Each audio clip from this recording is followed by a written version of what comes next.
We had two submersibles, Mir 1 and Mir 2, and we flew them across the ocean floor up about 6 inches, side by side, blasting a spotlight down on the ocean floor. And like looking out the porthole window, I could see the other side. It was like a moonscape, it was just the abysmal plain, the sandy abyss there, and it felt very, very alien. So I'm hoping that with Underground, we can get established archaeologists, explorers, anthropologists, who are willing to kind of speculate. They can say, hey, look, this is pure speculation. There's no hard evidence for this, but the evidence is kind of possibly could point in this direction. That's fun. There has to be some imagination in this. Well, no, Mike, we don't have good dates. We don't have good artifacts. We don't have good context. So no, that's equivocal. That's not unequivocal. Well, we send people to the electric chair based on a preponderance of evidence, but we don't do that, when it comes to identifying archaeological facts. Nobody's been inside Titanic since we went there in 2005. That was the last penetration dive into the hull structure that anyone's done. They've done outside work, but nobody else has been inside that we know of.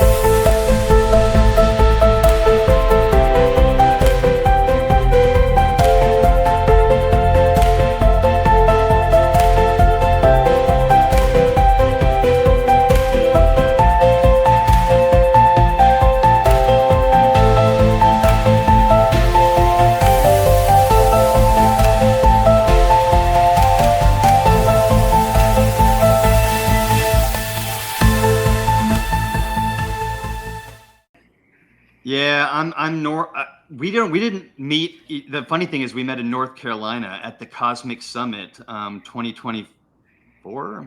And we just happened to both be from Georgia, and that's kind of what led to starting the podcast. So where are you at? So I'm a little south of you. I'm in St. Augustine, Florida. Right, I knew that. Yeah. Good place to be if you're an archaeologist. We have a large population here. It's the oldest city in the country, so you might expect it.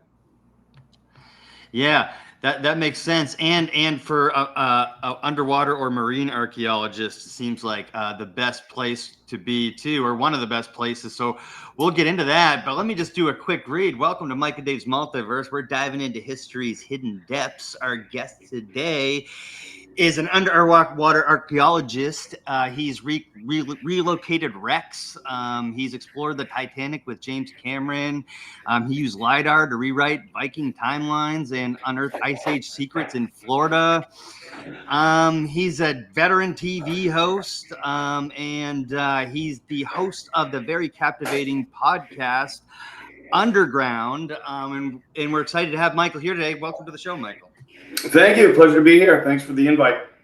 You're welcome, sir. And Mike, how's it going today, brother?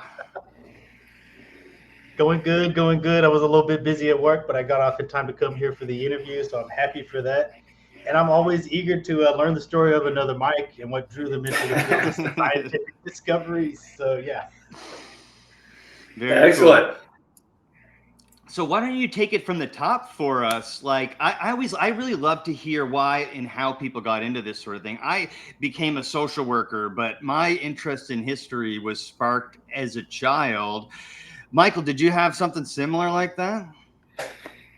Yeah, I mean, it's sort of an ongoing theme on Underground where we do a sort of origin story for our guests, and they're almost always archaeologists, or there might be anthropologists or explorers, but it's kind of a common theme, which is it's something the archaeologists out there that are really passionate about it, that consider a calling, have always had an interest. A lot of it is folks who growing up they like to be outside. Maybe they had an uncle or a grandfather or whatever used to take them down to the creek, and they'd look for arrowheads and that kind of thing. I didn't really have that. My dad grew up in Northern California, and he just loved history, just voracious history reader. Would take us to historical sites on vacations, and he had a little bit of a macabre twist to him. So we're always at old cemeteries and that kind of thing, which is kind of interesting and cool. It's not really my jam, but that I guess the bug was he had it inherently and genetically passed it along to me. The other thing I'd say is that I always had a pretty strong philosophical interest. My grandfather, who I barely knew, studied philosophy at UC Berkeley, and then I studied philosophy at Santa Barbara. Coincidentally, I didn't even know he had done that. And there's a little bit of a crossover, I think sometimes you all might find in the archaeology space, with people who are particularly interested in philosophy kind of find their way into this field. Because, if you question sort of basics of like, who are we? Why are we here? What in the hell are we doing? Those are kind of philosophical questions. Yeah. Archaeology offers a bit of an avenue to answer some of those questions. Other people find different disciplines to be enlightening. But for me, in terms of sort of understanding the origins of people, humans, and culture, sort of is a way to become introspective and sort of answer questions about myself, because I am a person with a culture living in this society. So I think, again, there wasn't really a moment of inspiration other than just like recognizing at a certain point in time that I really needed to go down this road. I was going to be a lawyer. And then I had a moment of nihilistic, sort of implosion where I'm like, I'm just not going to be satisfied practicing law. I'd still love to have a law degree. If somebody wants to pay for it, I'll do it. But, it's just, and I got a lot of friends who are attorneys, awesome, noble, career in many cases, not always. But it's just not, it wouldn't have kept me as intrigued. And when I started studying anthropology, really, and then archaeology as an extension of that, I'm like, wow, this is it. This is the direction I'm going for sure. So what were some of the highlights, though, when you were studying philosophy that started to bridge the gap? What were some of the philosophers that pointed you back towards history? Yeah, I think the existentialists, sort of Nietzsche and Kierkegaard, some of those who ask the big questions. Even some of the ancient Greek stuff is interesting too, and pre-Socratics. But I think it's really the empiricists as well. The idea of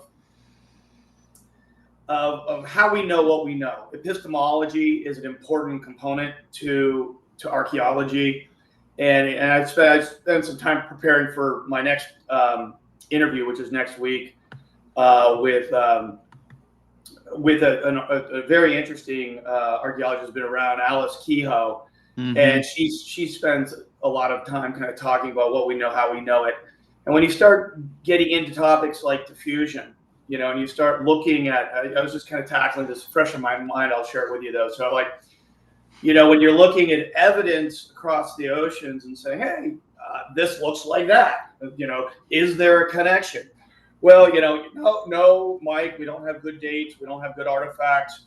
We don't have good context. So no, that's equivocal. That's not unequivocal. Well, we send people to the electric chair based on a preponderance of evidence, but we don't do that, when it comes to identifying archaeological facts. So that's kind of an epistemological topic. How do we settle in on know, and say with certainty, hey, there's a connection here, or this is an archaeological fact. So those are the kind of philosophical underpinnings you see a lot in the empiricists, and then the big questions are really coming out of the existentialists. That's interesting how you mentioned the court of law and the procedures of law. I always remember Daniel Sheehan, who's like a UFO type of attorney. He points out how eyewitness testimony is enough to send someone, like you said, to the electric chair. However, in some cases, eyewitness testimony is willfully ignored, even though there's dozens of people that claim to have eyewitness. And then conversely, scientifically, eyewitness testimony is not good enough. It has to be repeatable, and it's really hard to go back in the past. And we can't just repeat the past for scientific experiments. So it's Yeah. great. Well, it just to really be a bugaboo here, good artifacts, good dates, good context.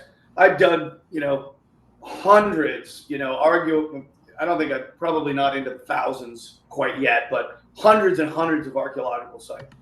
And there's an art form to it. Don't let anyone tell you differently. And even that most secure date in the best context and the best artifact, there's always a little wiggle room. You can always have somebody come in from the outside and just attack. And that's why it's a progressive thing. I mean, it changes. And that's the other piece of this, philosophically speaking. Again, all you have to do is look at the past and look at how it's evolved. The science and our understanding of human history has evolved so radically from the 19th and into the 20th century.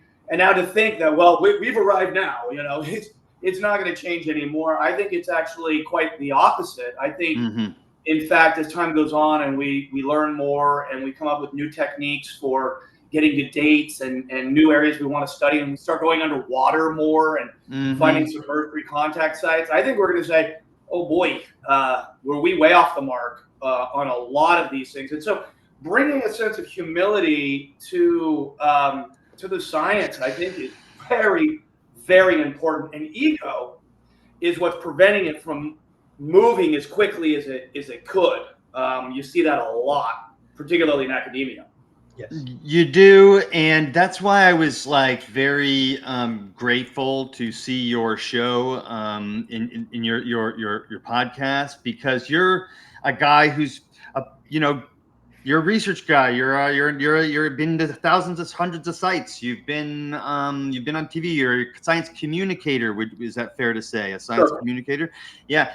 And it's sometimes like nowadays it almost seems like everything's black and white, no matter what topic it is, including ancient history. You're either this academic guy who only believes in like a certain narrow viewpoint, or you're like, everything was aliens, and there's no in between. But the truth is, I mean, there's a bunch of in between, and the further you go back, the harder it is to like piece clues together. So I love how you said having humility in academia will go a long way. I think it will too, because like right now, like there's like runaway people like who are just going run away in the other direction, away from academia, if it's a bad thing. But the truth is we need archaeologists with a brush and a shovel, and we need anthropologists, and we need all these processes. So I'm just grateful you started your show to kind of, is that the intention, to bridge that gap a little bit? Because it seems like it's being pushed in two different directions. Yes, yeah, that's correct. And the other thing I would say about it is, the public has an incredible curiosity for the subject. And they're constantly always out there like taking shots at people like Graham Hancock and the others. Now look, I'm not going to say I'm buying into Graham hook, line, and sinker by any stretch of the imagination. I've got a lot of problems with a lot of things that he has to say, but I think he's motivated a lot of people. Saying it's the most dangerous documentary on television, it's ridiculous. It's inspired people to look into this. Now, what's important is that in the same way that, one who's like, say you're a young person, you're getting interested in the subject, you shouldn't look at sort of the academic greats and just take everything they say for granted. And conversely, you shouldn't do the same thing for people like Graham Hancock. Do your own heavy lift. And it's not easy. You hear this topic, word comes up a lot now, and I think it's an important term of discernment, and especially now in this world with like nonsense coming in from every direction. Like, oh my God, I don't know what to believe. So you really need to take the responsibility and the initiative on your own to dig into this. And that means digging into the establishment archaeology, doing that research. And yeah, read Graham Hancock, read, John Robert Anthony Schoch, West, or- read those alternative views and find your own viewpoint. That's Imagine being that. informed, and then exercise discernment based on as much information as you can. I really appreciate your comment about discernment. One of the reasons Dave and I kind of started the show is we watch all this stuff. We talk to each other about discerning what's good and what's not. So, well, we ought to share this with everybody else while we're on the journey. It was an interesting point you made about ego and scientists and academics, and then also like earlier with ontology, because the academic's job is to be conservative. If you're a bona fide academic, you can't be spouting crazy theories. But on the other hand, when it goes too far and becomes ego, then you say, I'm not entertaining anyone else's theory because I'm part of this. And then also on the flip side, there's people that become anti-establishment, and that's their whole ego, that's their whole mentality. And Dave and I are trying to break both walls down and let it all fit into the middle. Yeah. Well, and actually, now that you say that, I'm realizing, Dave, I don't think I really answered your question before, because you're asking kind of where does the show fall in the middle, and Mike will come back to ego here in a minute. But I've been rubbing elbows with professional archaeologists my entire adult career, 25 years now, and there are, archaeologists by and large are really great people who are trying to do the right thing, and everybody has their biases, and people have, there's plenty of holes to be punched in people's characters and their viewpoints and their approaches. But by and large, they're trying to. There's no like grand archaeological conspiracy to try and hide stuff and whatnot. Now I can talk about how there is self-censorship and there's other issues that actually have the net result of basically censoring at a minimum research agenda that should move forward, but they're not advanced for a variety of reasons. We can get into that in a few if you want. But I think the point of underground is that in these decades of hanging out with archaeologists at conferences and at bars and talking to some of my idols out there, like really great, highly published academic style archaeologists, and then hear they might give a presentation and then you hang out with them later that night over the bar, and they start giving you all the really juicy stuff, like oh my god, you are super open-minded about X, Y, and Z, you're way open to the pre-Clovis and just all of this really interesting stuff, which is there is a tendency to be conservative about that. Now I think to your point, Mike, you don't want to just be like blabbing out crazy stuff. You have to be disciplined. But there is also a point where you also, in my opinion, you need to have some level of confidence to speculate a little too. And there's a big fear for fear that you will then be denigrated by your colleagues. You'll be called, they're going to just go after you and gut you if you say something that is seen as being, sort of bucking the establishment or is perceived in some sort of like, one of the isms. Oh, that was, you're now spouting sexism or racism or, all of this stuff. And it causes people to be, that's where the self-censorship comes in, right? So I'm hoping that with Underground, we can get established archaeologists, explorers, anthropologists, who are willing to kind of speculate. They can say, hey, look, this is pure speculation. There's no hard evidence for this, but the evidence is kind of possibly could point in this direction. That's fun. There has to be some imagination in this. Yes, of course. Because otherwise, we're not going to advance anything. You should put forth an idea that perhaps is a little controversial. Let's vet it then. Let's have a conversation about it. If it doesn't work, then have the gonads to say, oh, I was wrong. God forbid I was wrong.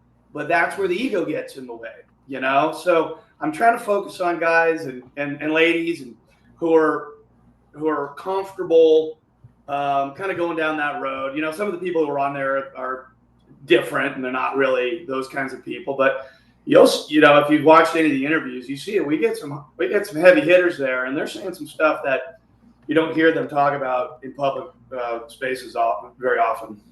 So since you just mentioned your show started off with a bang, one of the heaviest hitters of all time, the inimitable Dr. Zahi Hawass. You alluded to your story meeting him at the beginning of that episode. Could you tell us how you got to meet him before that episode took place?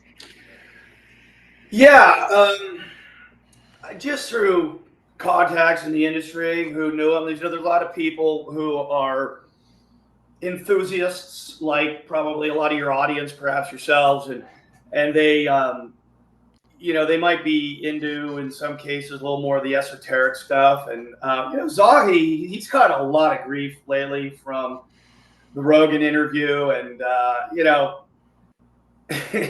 I've met him on several occasions now. Let me just say this: that guy has done a lot for Egyptian archaeology. He has, and I remember I was a young man, and he was on television, and he was like doing these big specials on Fox and Nat Geo. Yep. And he really put Egyptian archaeology back on the map, 100%, and has inspired a lot of people. That being said, he has flaws, like all of us, and people are just going after him really, really hard and saying he's a part of a conspiracy and blah blah blah. So, like, just as an example, he did drill a hole. So here's what he has to deal with. When you're an archaeologist and you're in his position, at least where he used to be, as this, he was the leader of the Supreme. I can't remember what the title was, but Supreme over Egyptian Antiquities of Egyptian Ministry of Supreme Antiquities. Yes, something like that. It's like, a very something like that. A monarch. Something from Star Wars or something. the emperor of Egyptian antiquities. But anyway, it was his responsibility to protect those resources. And it's very easy for us, kind of on the outside, to go, "Come on, drill a hole, buddy. Feed in a camera." But it's such a silly concept, I think. So, to be honest, yeah, you just have to be careful with that kind of stuff. So he did do some of those things. He did send, he agreed to send a little robot Upatap up the Queen's Chamber shaft, and they did drill a hole. He did drill a hole, and he looked for the Edgar Casey Hall of Records under the Sphinx paw. I mean, he did do that. He had funding from the Casey Foundation at one point in time. The people who introduced me to him, and I will tell you a funny story about that in a second, introduced me to him, were kind of a little bit more, like I said, on the esoteric side. They liked the Casey stuff and some of the other kind of more mysterious aspects in Egypt, which I think we can talk a little bit about today as well, because it's very interesting. But he's entertained that stuff to a certain extent, but he has to draw the line.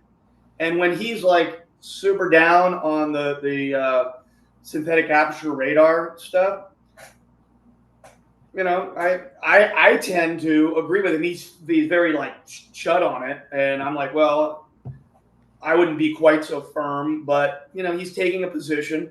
When they open that stuff up, I'll be a lot more. Like, I need more than what they've shown, a lot more. But to the dinner with Zahi, this was just kind of funny. It was in New York at the International Hotel. It's my wife and I and a couple other people. Zahi's there. I'm like, oh my God, this is like 10, 12 years ago, I think. And it was just so great. I had all these questions for the guy. So we sit down, we order a bottle of wine. And we're just kind of doing small talk, so how's your flight over, blah, blah, blah, and I'm waiting for the wine to come. Like, we ordered about 5 minutes ago, and the wine's still doing small talk. Finally, I'm just getting like fed up. I'm like, I want to ask this guy questions. I'm like, so when it comes to the Sphinx, he's like, Michael, stop. We will not have business until the wine arrives. And I'm like, dude, what's going on here? It's like 15 minutes to get the wine. Anyways, But I Zai is a man of principle. I was holding out, and man, tradition. Yeah. I love that story. That's a great story. Mike and I always stand up for Mr. Zahi Hawass on this show, and he caught a lot of flack on that Rogan episode. And I contend that there was a handful of things happening there. One, there's a cultural issue. Two, there was a generational issue. I know he's kind of close to Rogan's age, but I don't think he really realized like who the audience he was speaking to on the show, in my opinion. And so it's a bunch of different stuff there. And then it just became the pile on the Zahi thing after that with no, and that's why I'm glad the first thing you said was all the shit that he's actually done for Egyptology and the community and that kind of thing. And I laughed literally the opening 10 seconds of your episode with him. I laughed because he asked you the first question. He's like, why is it underground? Why do you call your program underground? And I'm like, yep, that's Zahi. That's awesome. Dude, he's a force of will. And he's been through a lot, during the Arab Spring, he was like imprisoned and, went in his home anyway and lost his job. I mean, he could have been killed, it's, but to your point, he's in his well into his 70s and Rogan's like 56. So, I mean, there is a generational gap there, but the cultural gap is really important. I mean, he's not used to dealing with all of the sort of internet trolls, and in this country, as I was talking about before, like isms and just being like anything you say can be held against you forever if you're not careful. And he's not in Egypt he's been freewheeling for decades, just doing his thing, and nobody's questioning him and for the nuances of his language, and he just so, and it's a tough job too. So anyways, I would be happy to interview him again. I'd be happy to speak with him in public or anything, but it'll be interesting to see what happens to Egyptian archaeology when Zahi officially retires. They're going to lose somebody who was a great benefactor, a benefit. And that brings up a good point. Do you know if Zahi Hawass has any proteges? Is there any sort of like next in line to lead the official organization? Yeah. I mean, he is now totally on the commercial side. He's still doing a lot. He does tours and he's touring right now, I think.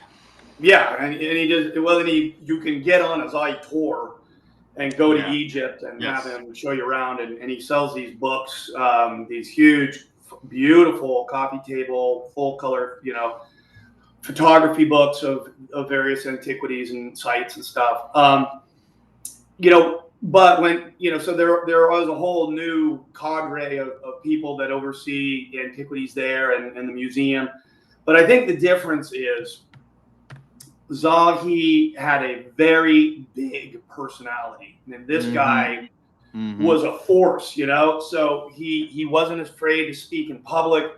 He's not afraid to engage in television. He utilized that. He leveraged the resources of Egypt to bring money and to bring attention, to get equipment. I remember one time there was a story, and because I worked quite a bit in television up until COVID, I was pretty heavy in it.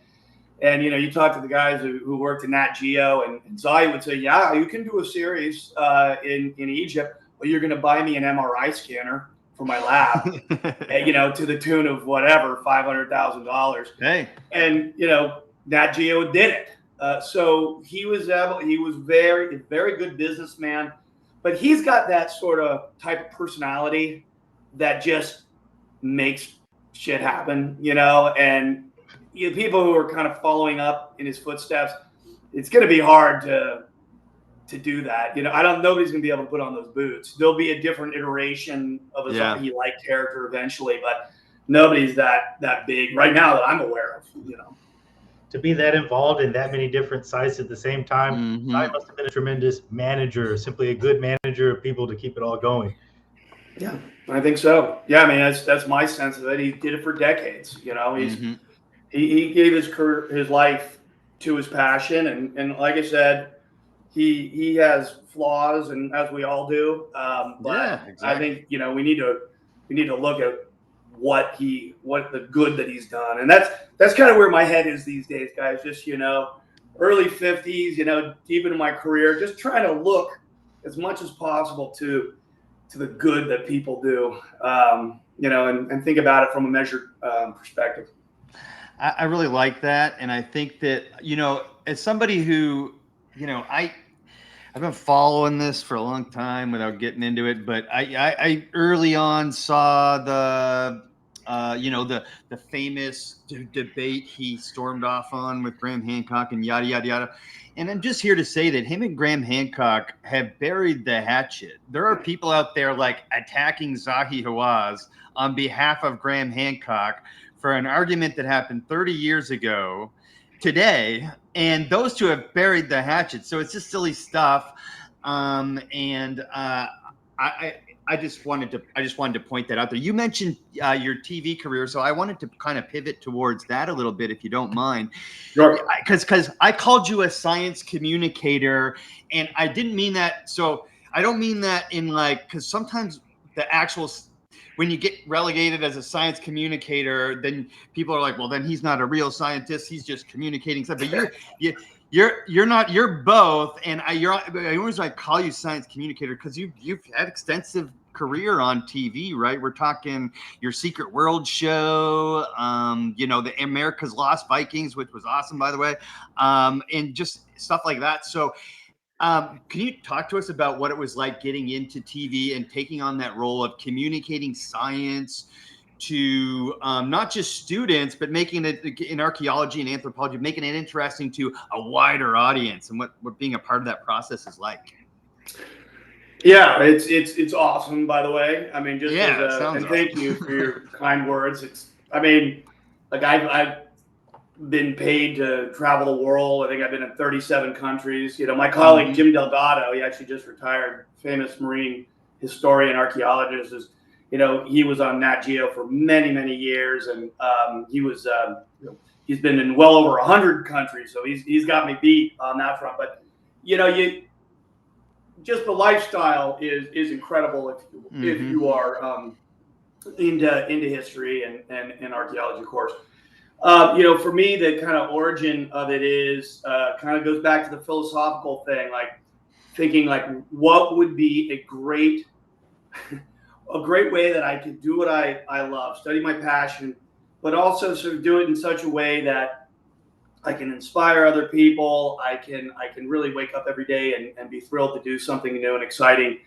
And as I got out of grad school, undergrad actually, I went to UC Santa Barbara. I got a job in the music industry, and I got a sense before I went to grad school. I'm like, oh, this is how entertainment works. Very interesting. And at that time, the crocodile hunter Steve Irwin was making it happen. This was in the late '90s. Yeah. So Steve, I don't know if you guys, I'm sure you're a bit younger, but he revolutionized nonfiction television. It was until that point, Nat Geo would do these big specials. It'd be like $1 million budgets, and they'd send people out to film, killer whales crunching on sea lions down in Patagonia and stuff. And it was just big budget, long production time. And the archaeology stuff was kind of a little bit stuffy. I would welcome to Stonehenge and look at these buildings.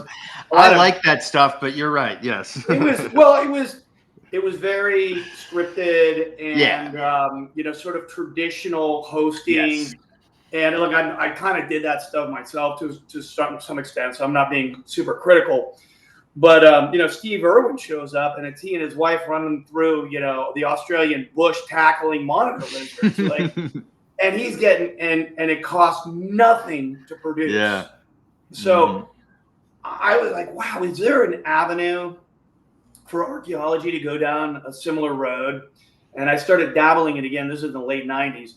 The short answer is no, because artifacts don't run. So there was always this issue of how can you tell the story without reenactments or without CG, which is super expensive? And until now, with AI generating these like incredibly realistic stuff, I know. there was like no way to do it cheap. So there were ways to do it, less expensively. And then what you ended up having happen when the recession hit is even those really cool shows that were kind of following up. So this is in 2008. I was already filming in 2008. So I was filming Secret Worlds when the recession hit. I was in Cambodia actually when Bear Stearns imploded. But then they shifted to like the Pawn Stars type model. They're like, well, we're doing history, but it's like 4 guys sitting around one room, just kind of going through the different artifacts. So there was like travel went totally plummeted. They didn't. So the cost went way down, but it actually ended up opening up the viewership, and they made a lot more money doing that kind of stuff. But guys like me who were like fired up to travel around, and it was like a lot harder to sell programming.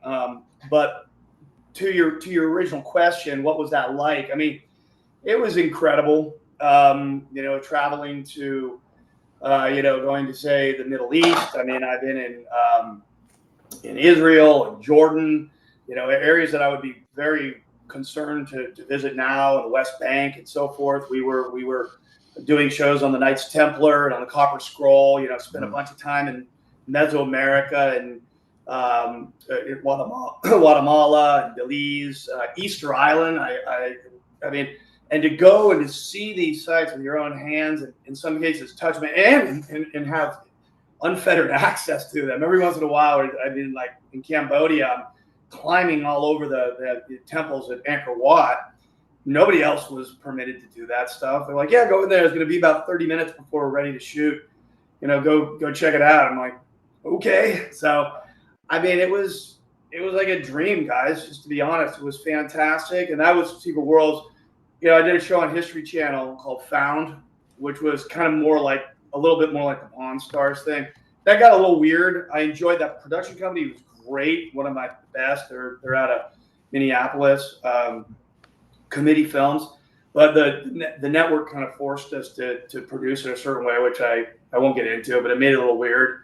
But then doing the Vikings show on Science Channel, that was awesome. Greenland, all through Canada, Iceland, Denmark, looking at the evidence. That's really where I started getting very much into pre-Columbian North Atlantic contact, which continues to be probably my number one personal research interest. But yeah, being able to marry the being a researcher and a science communicator, and then getting to do the travel. And then exploring Titanic, I did 7 submersible dives with James Cameron.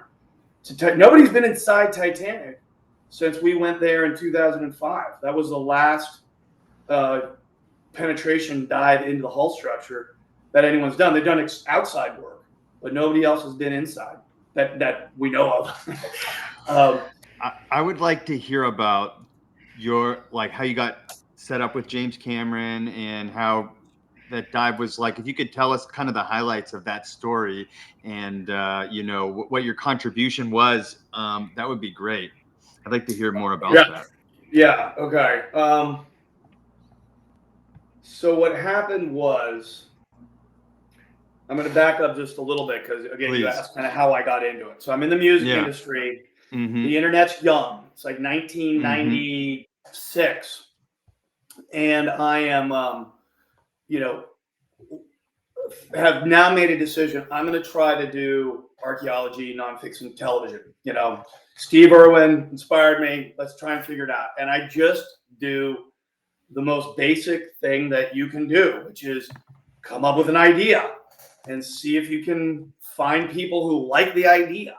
And that's what I did. And the idea at that point was to go to Japan and to do a dive on the Yonaguni monuments, which you guys have seen. It looks like Machu Picchu underwater. This is 1997. And through just networking on a very early internet, I was introduced to Boris Said, who produced Mystery of the Sphinx. Man, you're speaking my language right now. Well, and then Boris was like, I love this concept. Let's produce it.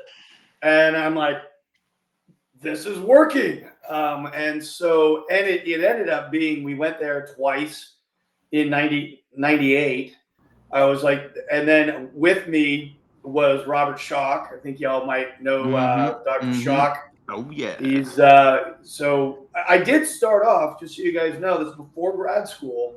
I was, dabbling in this kind of alternative space. I mean, I knew those guys. I know John, before he passed, John Anthony West. I tried to help him develop Mr. The Sphinx Part 2. I was those guys. I was young. I was in my early 20s. And the project in Japan was bumpy, honestly, with Boris. It got rocky. It's a different story. It was fun. It was super educational. But I came back and I'm like, oh my God, like that was brutal. And I just barely like salvaged the project. And again, I'm like a young man, and I'm looking at like losing a couple $100,000 for my investors at that time. That was a lot of money in 98, right? Yeah. So I got it all pulled off. I sold my interest. I got my investors paid off. And I'm like, this is the juncture. I'm either going to go to graduate school and I'm going to become an archaeologist, or I'm going to go like to film school and I'm going to become producer. And there's no offense to people out there who went the production road but I'm thinking like, if I become a producer and it doesn't work out, I'm going to be like doing wedding films, and that's just not going to fly. Like I'm not going to produce wedding videos. But if I go to archaeology and it doesn't work out, at least I'm still an archaeologist, and that's pretty cool. So I'll do that. So I said, I worked in the industry for 3 years, and then I went to graduate school, Florida State, for marine archaeology. I'd done an underwater archaeology field school in the interim, and it was awesome.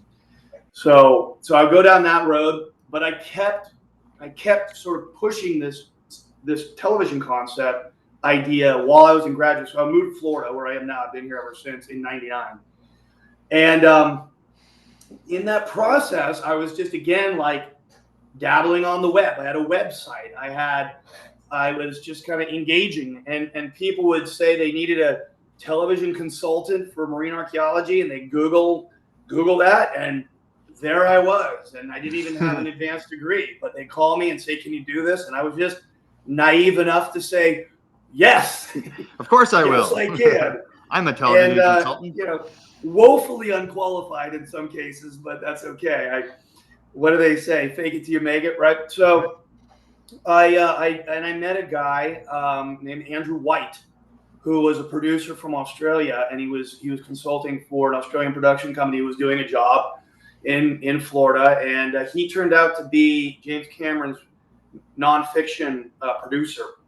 And I kept in touch with him, and I started cutting video on Final Cut Pro, and again, just doing everything. I got married, and I took my wife on a cruise for our honeymoon, and I'm like, hey babe, film me. And we're like at a Maya site, and I'm doing walk and talks, and she's like, I didn't know we were going to produce a documentary on our honeymoon, Michael. But I got all that video, and I compiled it, and I was just sending it out to people because no one else was doing it. This is in like 00 and 01 and 02 up through 05. And I got my degree, and I got out, and I did a little bit of work. But then I kept in touch with Andrew. And so when the Titanic project came up in it was early 05 when I learned about it, I was already on a short list. I knew him, but there were about 20 people on the short list, and we were flown out to LA, and I was already working in consulting. I'd been consulting about 3 years at the time. And I put together a research design and work plan, a full document. If you hire me, this is what I'm going to do for you. And Cameron brings me in, and he interviews. I hand him the document, and he's like, you're the only one who did this, who actually made the effort to write up a plan. And we did a quick interview, and he said, you want to go dive Titanic? I'm like, yes, sir.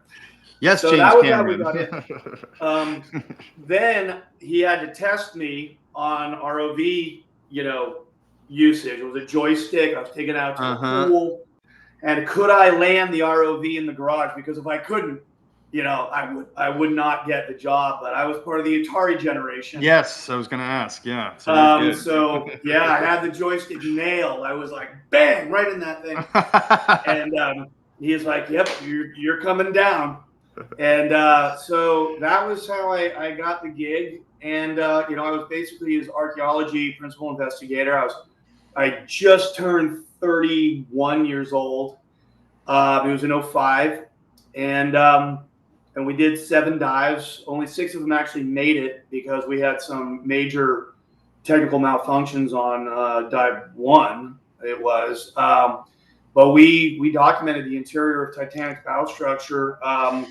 And a lot of people who are aware of the history of the research on Titanic will know, if you've seen like the Strauss suite or the Turkish bath, it's those were the areas that we accessed that nobody had ever been into before, and just spectacular, exquisitely well preserved areas in the wreckage that are very important to the history of the wreck.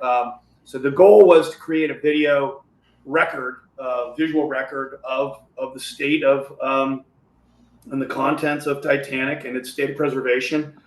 And then do a comparative analysis between data sets documented in 85 when it was found, 95, 2001, and 2005. So we had 20 years of data, so we could look at rate of degradation, deterioration, and also we could look at site formation processes.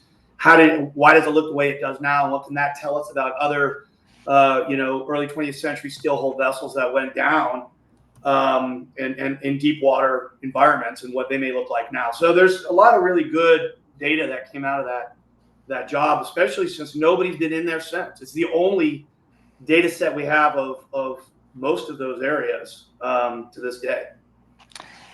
Man, that's wild. So I got 2 questions. They're kind of opposite ends of the spectrum, but one, when you're down there, like, do you have time to take it in and be like, holy fuck, I'm in the Titanic? Or are you just kind of like, did you have any moments like that? I mean, at third, fourth side, yeah. Like, Dude, and then what's the feeling like? I mean, it's so surreal. Okay. You're climbing in this tiny little sphere, titanium sphere, is only 7 feet diameter, and I'm sitting next to James Cameron and a Russian sub pilot who's like a genius. I'm like, what the hell am I doing here? I'm 31. That's all I could think about, man. Was like that's wild. So can you like ascribe an emotion to that feeling? Yeah. Well, I mean, the first dive, they seal the cap, the top, and we're getting ready to dive 2.5 miles down. There's only 5 submersibles in the world at that time that could go those depths. Mm-hmm. And 2 of them were on the RV Keldysh, which was the big research vessel we were on, Mir 1 and Mir 2 submersibles. Yep. And I mean, this thing was like, it was like old school. These things were built in the 80s, like old school Soviet technology. It was like the Starship Enterprise in there, these giant buttons that, you just, they're like, pong, pong, all the crazy. Right. Yeah, it was, and everything was suspended on the interior, all the That's instruments amazing. With these big spring-loaded rubber stoppers. And I'm like, I asked Dr. Anatoly Stalakovich, I'm like, what's up with the rubber stoppers? He's like, because, Michael, as we go deeper into the water, the pressure makes the submersible compress around us. I'm like, oh, really? Okay. That's a little unnerving that this 10-inch thick titanium sphere is actually going to be contracting in around us. So anyways, the emotions, they seal the top, and I'm like, I'm going on this, and we're going down. There's no going back now. And if you have a problem 2.5 miles underwater, there's no quick solution. No. You're in it. You're in it. So at that point, just at first, it's like sort of wash of, all right, baby, here we go. You just, that there's an inherent risk, as we've seen with the Ocean Gate tragedy. Right. And I knew some of those people who were on that. Stockton Rush was somebody I had spoke to on numerous occasions, and I was interviewed to be one of their historians on those dives, and it didn't materialize. But those people are gone now, and so there is a risk there. So there was a little bit of fear, but you kind of quickly come over it, because then you just say, hey, this is a one in a lifetime opportunity. And yes, there's a risk of getting in your car every morning, but you do it anyway. And so I'm like, let's go. So it was a lot of exhilaration, and then it's a long drop down, and it gets dark. Sometimes you see bioluminescence through the windows. About 2-hour descent. And when you get to the ocean floor, we had 2 submersibles, Mir 1 and Mir 2, and we flew them across the ocean floor up about 6 inches, side by side, blasting a spotlight down on the ocean floor. And like looking out the porthole window, I could see the other side. It was like a moonscape, it was just the abysmal plain of the sandy abyss there. And it felt very, very alien. I was like, this is as close as you can come to being on another planet, but being right here on Earth. And then you start to see, some of the debris from Titanic, and it's like following the breadcrumbs. They increase in intensity and number, and some larger objects, and then out of the darkness, the hull of Titanic emerges, and it looks like a giant stone monument to the wreck. It's just like, whoa. And at that point, you're looking and you're thinking, there's only one reason this is here, and it's because something really, really bad happened. And so there is a little bit of like, ooh, this is a tragic sight right here. I am looking at, this is the scene of the crime, so to speak, where 1,500 people who had loved ones and children and parents and everything died in this moment. And so there's a moment of sort of like, hey, take a breath, soak that in a little bit, recognize that there's a tragedy here, but now you got to do your job, and there's also an opportunity. And with Titanic, there was we changed maritime law. There's reasons, the reasons why you go through the hullabaloo to like muster up onto a deck when you go on a cruise ship, and all those safety protocols. A lot of those were inspired by Titanic, so those people did not die in vain. And so we learned from our mistake there. So that moment of sort of contemplation kind of passes over, and then it's just like, you're in it now. Here's Titanic. Wow. Yeah. This is amazing. And what an opportunity to explore the world's most famous shipwreck. And I was operating, Cameron and I had the 2 ROVs. You'll see a famous video of a blue ROV and a yellow one going into boat deck doorway. And I was operating the blue ROV.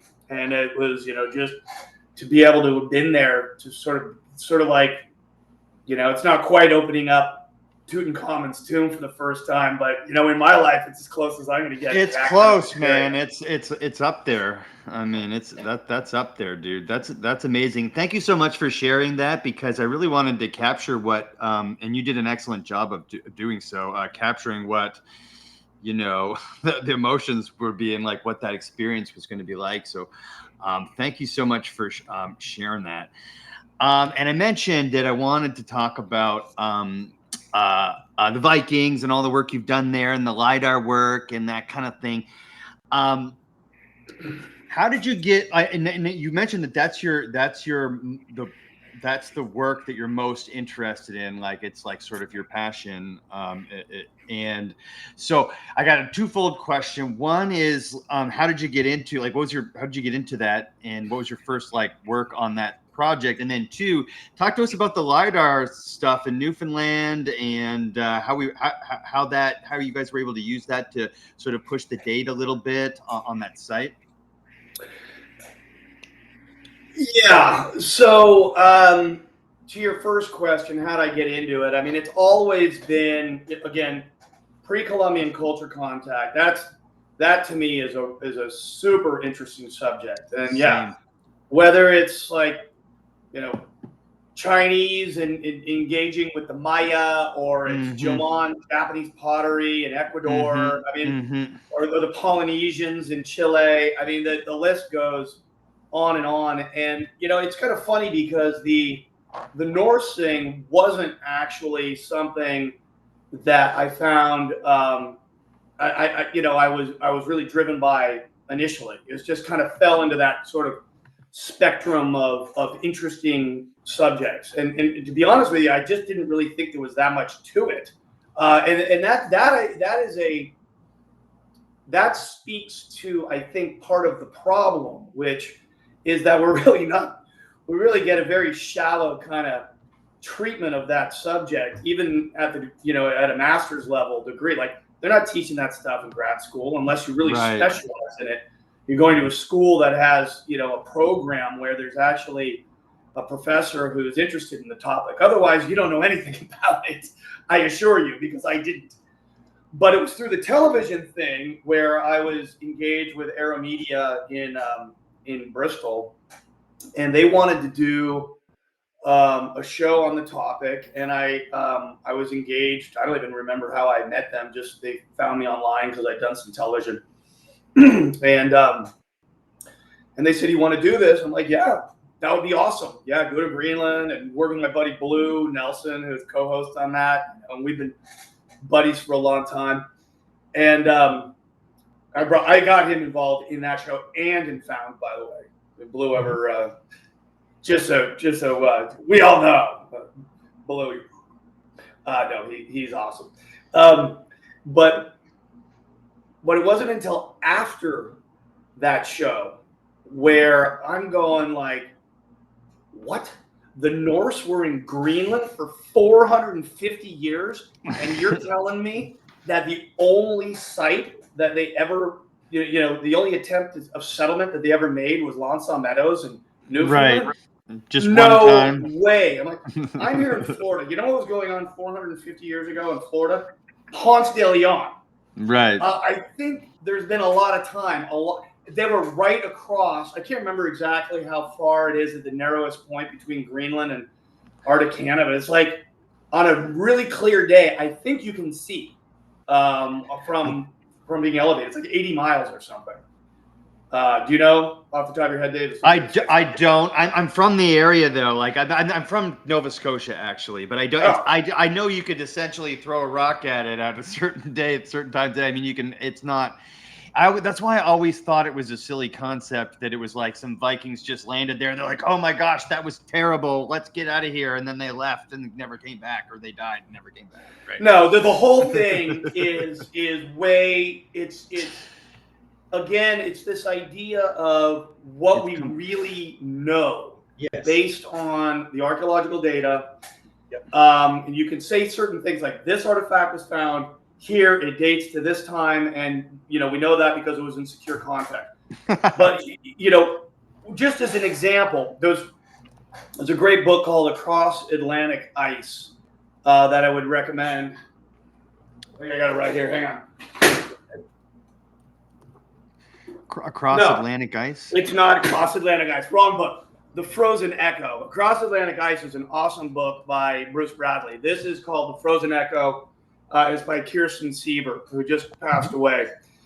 This book opened my eyes to all of the flaws with the current established interpretation of what's going on with the Greenland Norse. And what she proposes more or less is that and I was just paraphrasing here, their loyalty was not necessarily to the monarchy in Norway or in Denmark. It flipped back and forth a bunch. The Norse got out there, as we know, early, around 1000 when Eric Red sailed out after having been, expelled from Iceland. And there was a few people that had gone over and seen it. And then obviously Leif Erikson, who went over and made kind of the first attempt at setting up an establishment. I think that those general facts are accurate as it relates to the Norse.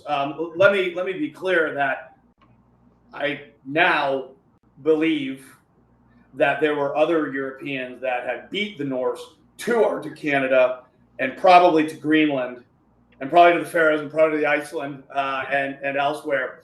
And they're very hard to see archaeologically. That's a whole different subject that we can get into a little bit if you want.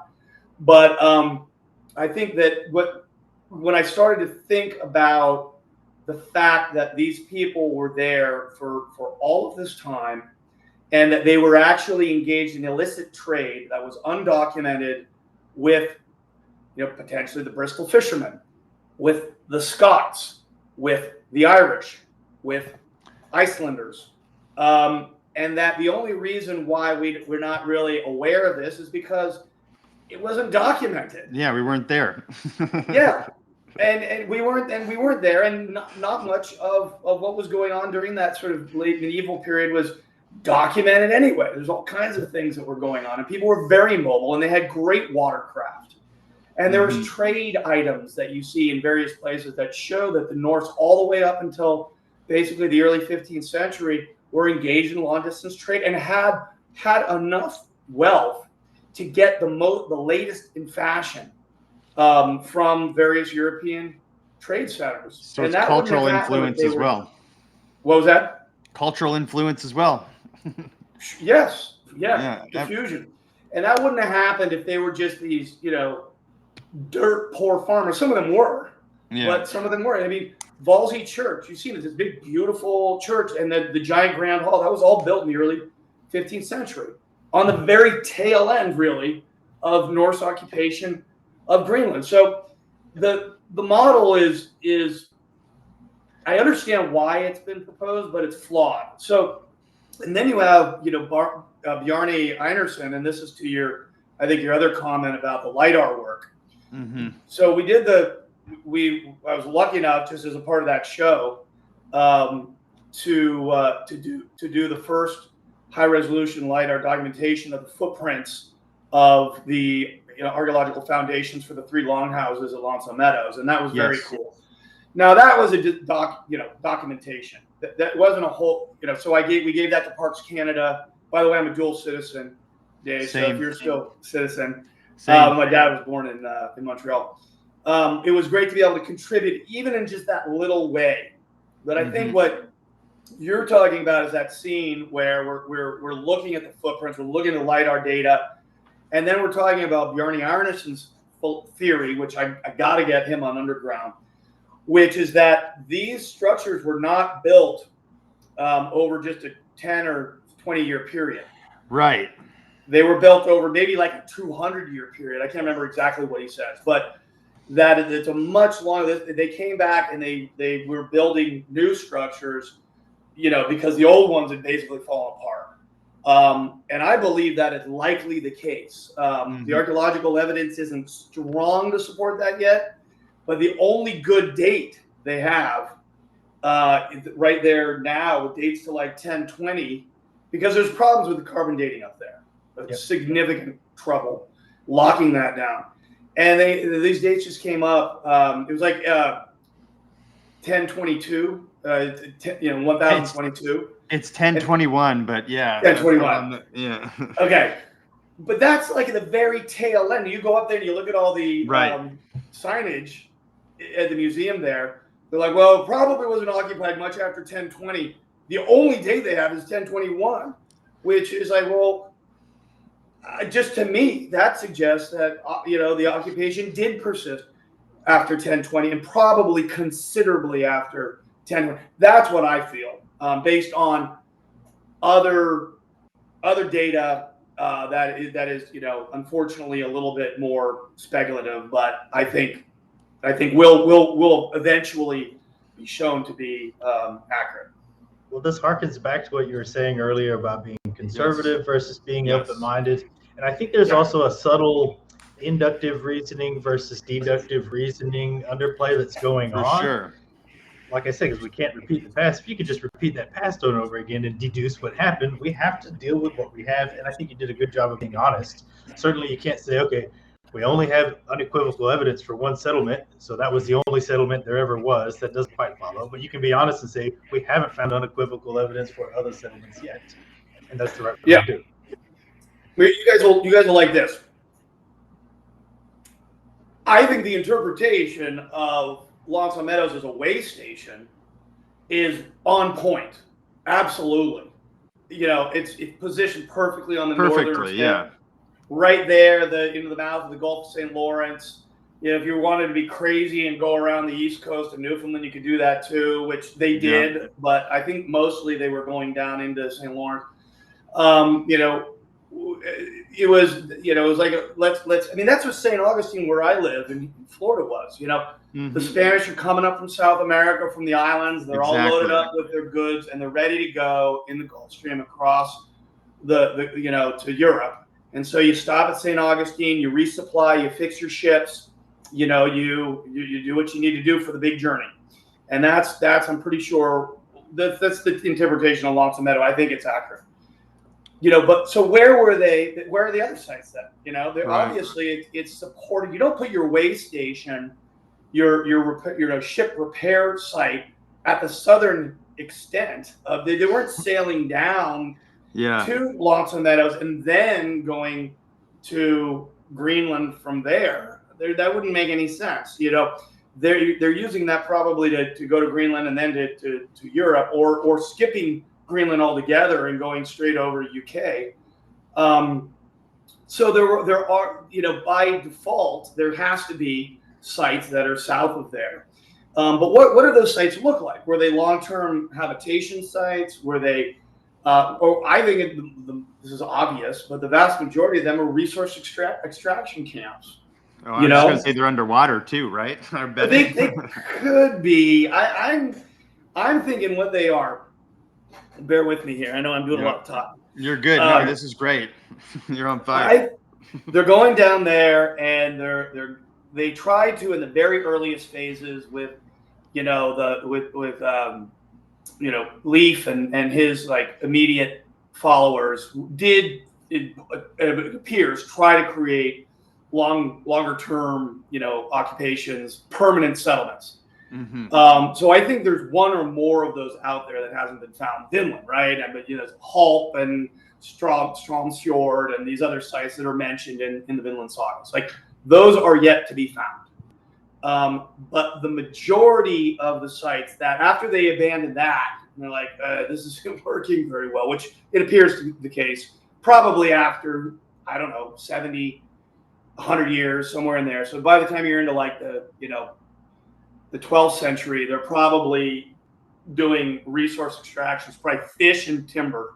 Yeah. So we're going down, they're cutting down trees, they have short-term occupation campsites, they're creating lean-tos, and they're treating the lumber, they're treating the timber and maybe prepping it as some form of cut lumber so they can stack it and get it on their ship. So they're going to have maybe, if they're fishing, they're creating fish drying racks. Mm-hmm. So they're creating fires and they're creating racks and very simple structures for, in and out. And so if you were to look at those sites, so say we got a site here, there's a fire pit, there's fish bones in it, and there's a bunch of post holes, post molds from a structure. And then, hey, there's a hand-wrought nail in this. Well, we just got the carbon dates on the charcoal from the fire pit, and this dates to 1050. What the hell is that? Oh, that gopher. It's bioturbation. The ants dug too aggressively right there, and the nail made its way down and settled into the fire pit. It's intrusive. This is a multi-component site. You have a Native American site that dates to the year 1050, and then you have a colonial period nail that's intrusive. So I'll bet you, if you call the archaeological site files from Nova Scotia and possibly Maine and New Hampshire, New England. There are sites that have that description, but are written off as multi-component sites because no one is accepting the idea that this could be a Norse extraction camp. Yeah. Research and they are separating the two.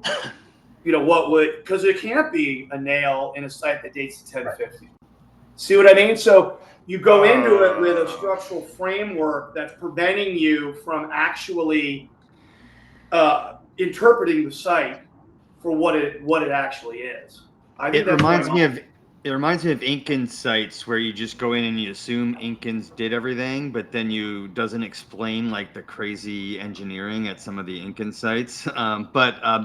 Because you go in there with a certain framework. But so how far do you think they spread down? Like how far do you think the Vikings were spreading? Well, I think the Vikings, as we know, were good at spreading. Yes.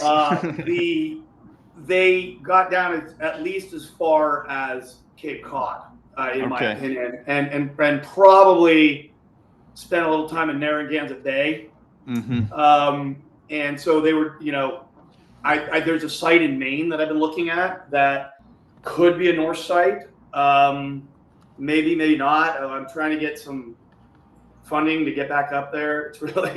It's really hard. I've been trying to. I almost had a deal with History Channel that we were going to go back up there and check it out. It's right on the Canadian border. It's right at the border with Nova Scotia. I don't want to give too many details, but if you know any rich Nova Scotians who want to dabble up there, let me know, because it's just over the boat, over the bridge. But they went down there, and they were probably going in, maybe into Ontario to some extent. And then like I said, there were others, and then they definitely were spreading into, what we would call the Northern Passage. They spent a lot of time up in the Canadian Arctic, and that area is ripe with potential for more sites. And it's interesting. It's going to be hard to get up there now because the political climate and things are tricky researching up there, but there's a lot left to be found up there, I promise. Have you heard, Michael, of this Wawa runestone in Ontario? This might be total nonsense, but they totally reported it in the New York Times. And it's a runestone. I'll pull it up right now, actually, if you don't mind. What is it? Yeah, so I don't want to say anything untrue. So let me just a runestone that may be North America's oldest turns up in a Canada forest. Researchers spent years studying a stone carved with 255 runes in the image of a boat found in Ontario. Now revealing the stone's existence, they're asking the public for help. So they've had it for a while. They call it the Wawa stone, apparently. Some people connect it to Vikings. I wasn't sure. Scott Walters trying to connect it to the Kensington Runestone. I wasn't sure if you had heard about this or not. This is recent. I have heard about that. I gave it a quick read. I haven't looked into it further. Yeah, same. I will share with you, and people are gonna get furious with me. That's okay. My initial take is that it's probably not authentic for a couple of reasons. A number of fake like runestones and Norse sites is just overwhelming, and there's so much. So this is where the discernment thing comes in. Yep. And I like Scott Walter very much. He's a friend of mine, just to be honest with you. And I think that like he's really like dialed into some stuff that is on point. I also, independent of Scott, did study the Kensington Runestone. It was one of the episodes that we did for America's Lost Vikings. I was holding out as long as I possibly could that it was an authentic piece, and I am now of the mind that it is not. It is a late 19th century, very, very clever hoax. And I'm sorry, I know people are going to get furious about that, but that is where and largely because it doesn't look like runestones typically, which aren't, written in this kind of very structured, linear form. They typically tend to flow and have a different look. And then if you look at the way the interpretation of the people who are, and I'm not an expert, but I spoke to a number of people who are really experts at interpreting runes and the script, and they said that there were problems basically with the grammar, and that there were issues. And Scott's good at this too, so I don't want to throw too much shade on him. But again, believe me, I wanted that. I feel, and if somebody says, "Hey, look, oh my God, we went to Kensington, we're out on the farm, and we just found a site, and this site has a bunch of chips that have come off. You can see where the stone was made, and there's a fire pit, and there's other artifacts that are there, and this was where it was manufactured. And the dates suggested dates of the 13th century, whatever." Then I'll be like, okay, I'm wrong. Right. But right now, based upon the experts I've talked to and the evidence I've seen, I just have to. I'm highly skeptical. So I look at that Wawa stone or whatever it's called, and I see that kind of same look to the. It doesn't look like what what we know to be authentic runic script in its style, and that's my initial impression. But I would love for that to be authentic. That'd be great. Yeah, and the reason I even brought it up is because you had mentioned that it's your. I don't know if assumption's the right word, but that the Vikings may have made it into Ontario in some degree. But I appreciate your ability to check your "I want to believe" because like this stuff's fun, and like I think that lends credibility to you to say, I wanted the Kensington Runestone to be real, but it's in my opinion that it's not. Scott's a friend of the show. He put out on X a few months ago. I challenge anyone, Scott, anyone. I'm an old linebacker. Come at me. I'll challenge anyone to debate me on the Kensington Runestone. Just throwing it out there as a friendly thing. Maybe the two of you guys can come on the show in the future and hash this one out. Well, I don't know that I would be the best person to debate that. I will tell you, Scott is an old linebacker, and he's also a really good basketball player. When I say I know Scott, I was at his son's wedding. Like he stayed at my house. He's a friend, and he has kicked my ass on the basketball court every damn time. He's like 15 years older than I am too. I cannot beat him.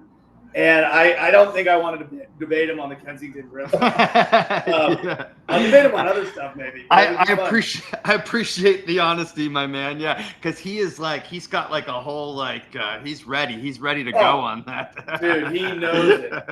And one of the things that he kind of turned me on to is some of the interesting issues around the Newport Tower. I was kind of already interested in that subject, but he kind of reinvigorated some of that interest in my mind, and I think some of not necessarily his interpretation of who built it, but his interpretation and that there could have been a structure built around it, and that it may be more of a medieval church. I'm open to that idea. I think that's possible. Scott, I'll give credit for opening my mind to that, and I think there's again, I don't know who built it, but it probably not Benedict Arnold Sr. Right. Yeah. I am.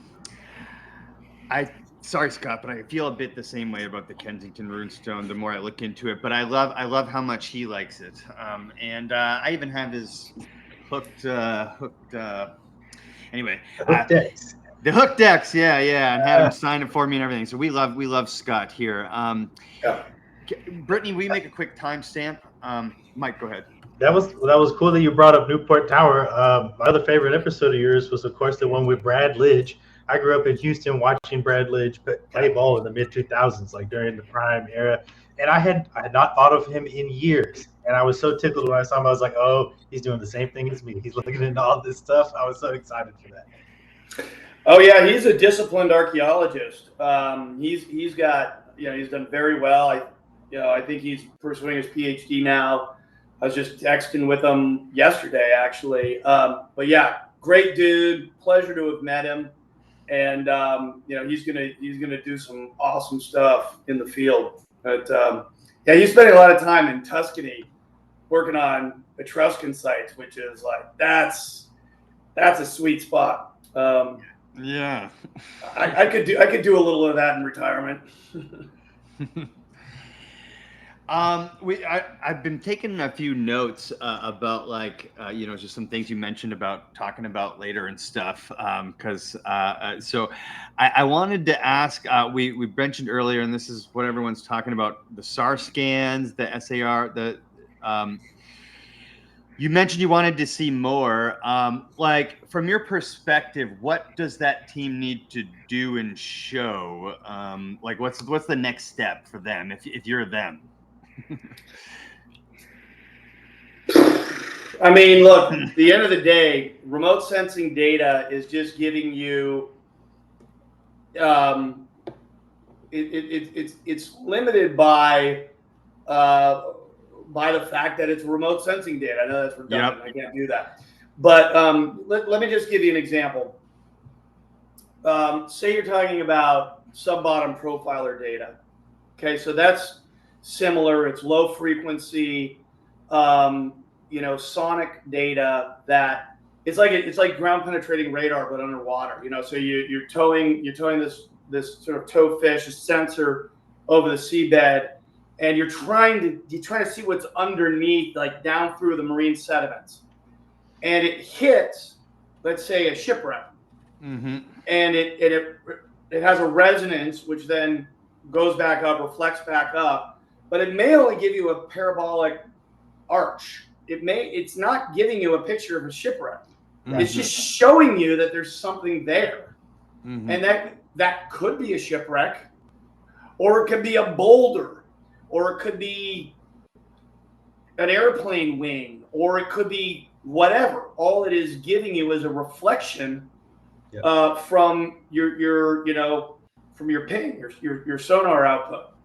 And the same goes for ground penetrating radar. Now things are getting better, and then you can collate the data with other data sets. So you could say, for example, you run a magnetometer at the same time, and then you say, oh, well, it actually has a magnetic return. There's a magnetic anomaly there, so it's ferrous metal. So it's not a boulder, right? Because it actually is now some sort of a metal. It's a ferrous metal. So, you can eliminate certain possibilities. But in this case, you're dealing with something that's very low frequency, and it's being projected from a satellite, and it's giving you these very, very general returns that, in my opinion, again, I want to be clear, perfectly clear. I don't know SAR sensors. I've never used one myself. I have, so I'm ignorant in that way entirely. But I've spent decades working with other types of remote sensing sensors. And my hunch is, based on what I've seen, that getting these, a real general idea of some sort of change subsurface. Could that be a geological change where you go from a density of bedrock, a greater density to a lighter density back to a greater density? Mm-hmm. Could there be caves that are in there? We know there's caves in the Giza Plateau. Yeah. Could it be hitting super saturated areas, and hitting that water is changing the resonance and giving them this, a feedback that looks like a certain thing. Like, you cannot interpret that stuff as though it's painting a picture for you. Right.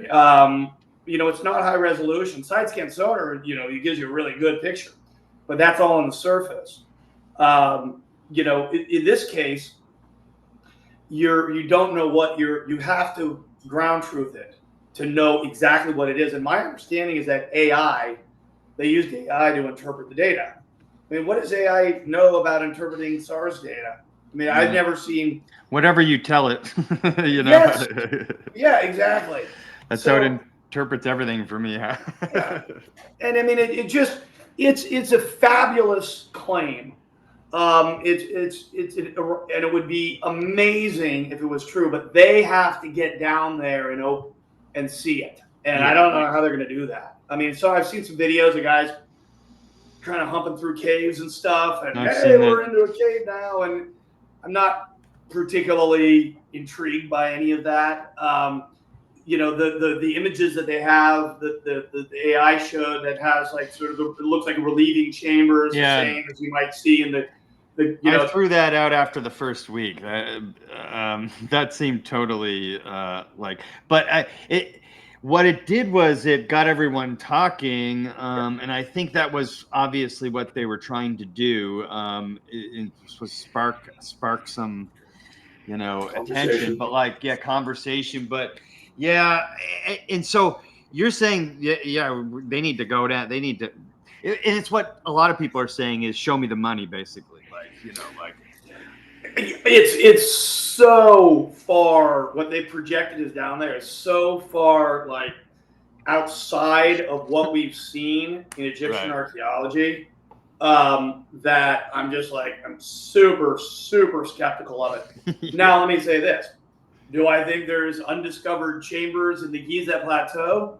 Probably. Yeah. Do I think there's undiscovered chambers in the pyramids themselves? Yes. Yeah. Yes, I do. So, I mean, I'm wide open to there being a lot left to be found. I mean, we just found that corridor that kind of runs parallel to the Grand Gallery in the Great Pyramid, and that was used doing the muon. I think they used muon analysis for that, and I've seen other muon analyses in the Great Pyramid. In the I guess it was possibly in the Coffer Pyramid. I can't remember which one it was, but the French did some weird thing. It looked like there could have been a spiral corridor that went around the kind of just on the interior of maybe it was Khufu. I can't remember, but like that's interesting to me. That's discoverable. That's where we should be looking. It does bother me a little that it was all the way back in like 2001 or whenever when they found the door and there's a door there and there's handles. What's on the other side of the door? We're still waiting. Let's figure that out. That would be fun. So yeah, there is a lot left. And like I said, I know Shock. And he, I think some of the work that he did on the Sphinx is very interesting. I am not convinced. And I asked Ahi about it. I said, what about the erosion features on the rump of the Sphinx? Let's, I wanted him to. He's like, we settled that. We had a geological conference, and they that settled. I don't think so. I don't think that's settled. I don't think that's settled. No. I mean, I'm not saying it go. Everything that has been suggested that is the case, but Shock made a statement decades ago. This is textbook precipitation-based erosion features on the rump of the Sphinx, and I am waiting for someone to prove him wrong. The only argument that I can see is that, well, we have our paleoclimatological models wrong, and there was sufficient rainfall, from the 4th dynasty forward that could have caused that. If I'm waiting to see a convincing paper along those lines, and then I'll say, absolutely, that's cool, 4th dynasty. As of right now, I think there's a deeper and richer antiquity, probably at Giza, that goes back. So I'm open to it, but we need to see some compelling data, to go back to the Younger Dryas or whatever it is that they say as well. I'm going to talk to Shock about it on Underground, so we'll see what he has to say. You have him scheduled, do you? I don't want to get too far ahead of myself. Okay. But, no, I get you. Yeah. Maybe. I get you. Well, I don't want to jinx you with our Robert Shock luck, so I won't even say. But we actually, I'll even say we had a horrible audio issue. We talked to him and his wife. It was the most wonderful conversation of unusable recording. We were not able to use it for anything. It was really disappointing. Oh, man. That's a shame. I know. But I'm glad you're going to talk to him because, he's one of those guys who put his neck out on the line when it wasn't always, like it wasn't fashionable to do so, and went up against, establishment people like Lehner and that kind of thing that were basically ready to shut him down. And so, do you know Mark Lehner? Do you know him? I don't. I know who he is. Yeah. I was just curious. I was just curious.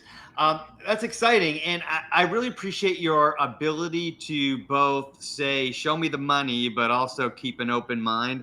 I find like people just go to one extreme or the other, and that's just not how life works. Guys, everything is nuanced. Yeah. You know what I mean? It's all shades of gray, and I'm also not afraid to admit if I'm wrong, and I'm wrong a lot. So it's not that.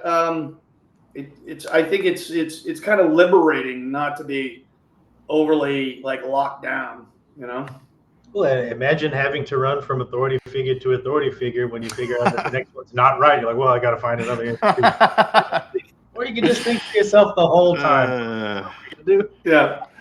Well, look, I mean, I think if you can show that you have a thoughtful perspective, you've done a bit of research on it, you have a rationale for your thought. I mean, here's the other thing, like, just as because I know people are going to murder me about this Sphinx thing, but with rare exception, am I going to be able to meet someone who's going, well, Mike, I really did the research and I looked into it thoroughly and I've read all the papers, and no, shock is absolutely wrong. And I'm like, because I haven't met anybody who's been able to do that. And even Hawass, when I asked him about it, I don't know if you guys saw that on the interview, but his response was just like, we did the conference, and the conclusion was that it wasn't old. He didn't give me really any strong counter argument. He just is relying on and it would be interesting. I remember when they did that conference, and my memory is that it was that we needed to reconsider the paleoclimatological model, and maybe that's it. But I don't know. Maybe I need to revisit that and follow my own good advice and see what those proceedings said. But at the moment, it looks old. And as we see with, Göbekli Tepe and these other sites, many sites found since Schock did his first work on this are pushing the boundaries of, megalithic, monumental architecture back further and further. And that's why Göbekli Tepe, for example, is absolutely a game changer. It is a game changer. I mean, here we have a site that didn't have ceramics, probably didn't have intensive agriculture, and they've got this high level art, this high level architecture, these monuments that were obviously had been the product of centuries, if not millennia, of tradition and culture. They were doing it, guys. These guys, I think humans were doing really cool stuff way back. So the notion of saying, the Sphinx couldn't be 7,000 years old, yeah, it could. Yeah, it could. Have you seen the artwork in Lascaux and the cave paintings? You think those guys were all a bunch of idiots, but were able to paint these exquisite, art that would have depth and beauty and style? And these guys are they were doing really high level, and to have that level of art, you have to be in a society that has a certain amount of leisure time, so you don't learn to do that stuff if you're running around chasing, mastodon all day long. They had a system that allowed them to fluoresce culturally, and they were able to go in, and that's where the sea level rise comes into place, gentlemen, to your earlier point, because those cultures that may have existed during the last glacial maximum and all the way up until the Younger Dryas are underwater, my friends, and with some exceptions. With some exceptions. And that's where, you know, a big slice of the human pie is missing. And we have to also, again, be humble, realize that, and say, hey, you know, there's plenty of room for profound discovery on the continental shelf. Yeah, Zahi works from this old school archaeological principle of works from the known to the unknown. And I've heard him say in the past, like, just basically it's not that old because we don't have a civilization that was here that long ago. We don't have any evidence of a civilization. The only evidence we have is, so there's no reason to, he basically shuts the door on it like that. What do you think of that concept of works from the known to the unknown? And I see why they say that and why they do that, but I don't think it was ever meant to mean, but close the door on any other ideas, right? Well, and again, it's like, right. I would agree with that statement. I don't think it's meant to do that. It's not a bad argument. No, of course not. You know, they've got tons of burials out there, and you know, there's dates. They've got some good carbon dates on some of the mortar that they've taken from, you know, and I'm not going to argue that I'm not saying the pyramids were, you know, built prior to the Fourth Dynasty. I don't think they were. I don't think there's anything particularly, you know, when you want to talk about megaliths, this is where people, I think, go off the rails too. Oh, it was impossible. They couldn't have done it. Yeah, they could. Yeah, they could have done it. They did it. You know, you go to Easter Island and you see that incredible work that they did there. There's a very methodical approach to how they carved the moai, how they got them out of the quarry. They rolled them down. They slid them down the hill. They got them upright. They finished the backs and they walked them upright. It's amazing they did that, but they did, and they walked them upright to the Ahu platforms, and they put them in place. It's Polynesians did that for sure. You know, I have no reason to doubt that. I have no reason to doubt that Fourth Dynasty Egyptians weren't capable of building the pyramids. Absolutely, and in the subsequent dynasties. Can I ask you this? Sure. I didn't mean not to interrupt, but yeah, go ahead. Can I ask you this? What is there anything, any site, any that people talk about as enigmatic that you feel is unexplained, that like that you do feel like it could be attributed to a lost civilization, quote unquote, for lack of a better word? Like, is there any site? If there was one site, which one would you call it? The only site that I gotta visit it, that I'm just like, I feel like I know what you're gonna say, but I'm not sure. Is Baalbek. I knew it. Yeah. Okay. Yeah. Yep. The I knew you were Trilithon, gonna say that. greatest stones ever quarried. Well, yeah, it doesn't make any sense. Yeah. Well, I mean the scale, like the base stones that the Romans possibly rebuilt on top of are so big. I mean, yeah. Why would you do that? You know, that to me is, I want to get there. You know, hopefully the Middle East doesn't go up in flames, and I can figure that out at some point. Well, you know, and hopefully for them too, because it's horrible what's happening. But yeah, that to me it's remarkable. Just the sheer size. And again, I just said that, you know, there's some moai in. You know, one of the biggest moai that they left in the quarry on Easter Island is like 70 tons. So that's a monster. But some of the ones that are at Baalbek, I can't remember, like 500 tons. I mean, they're close to 1,000. So big. And where else did the Romans do that?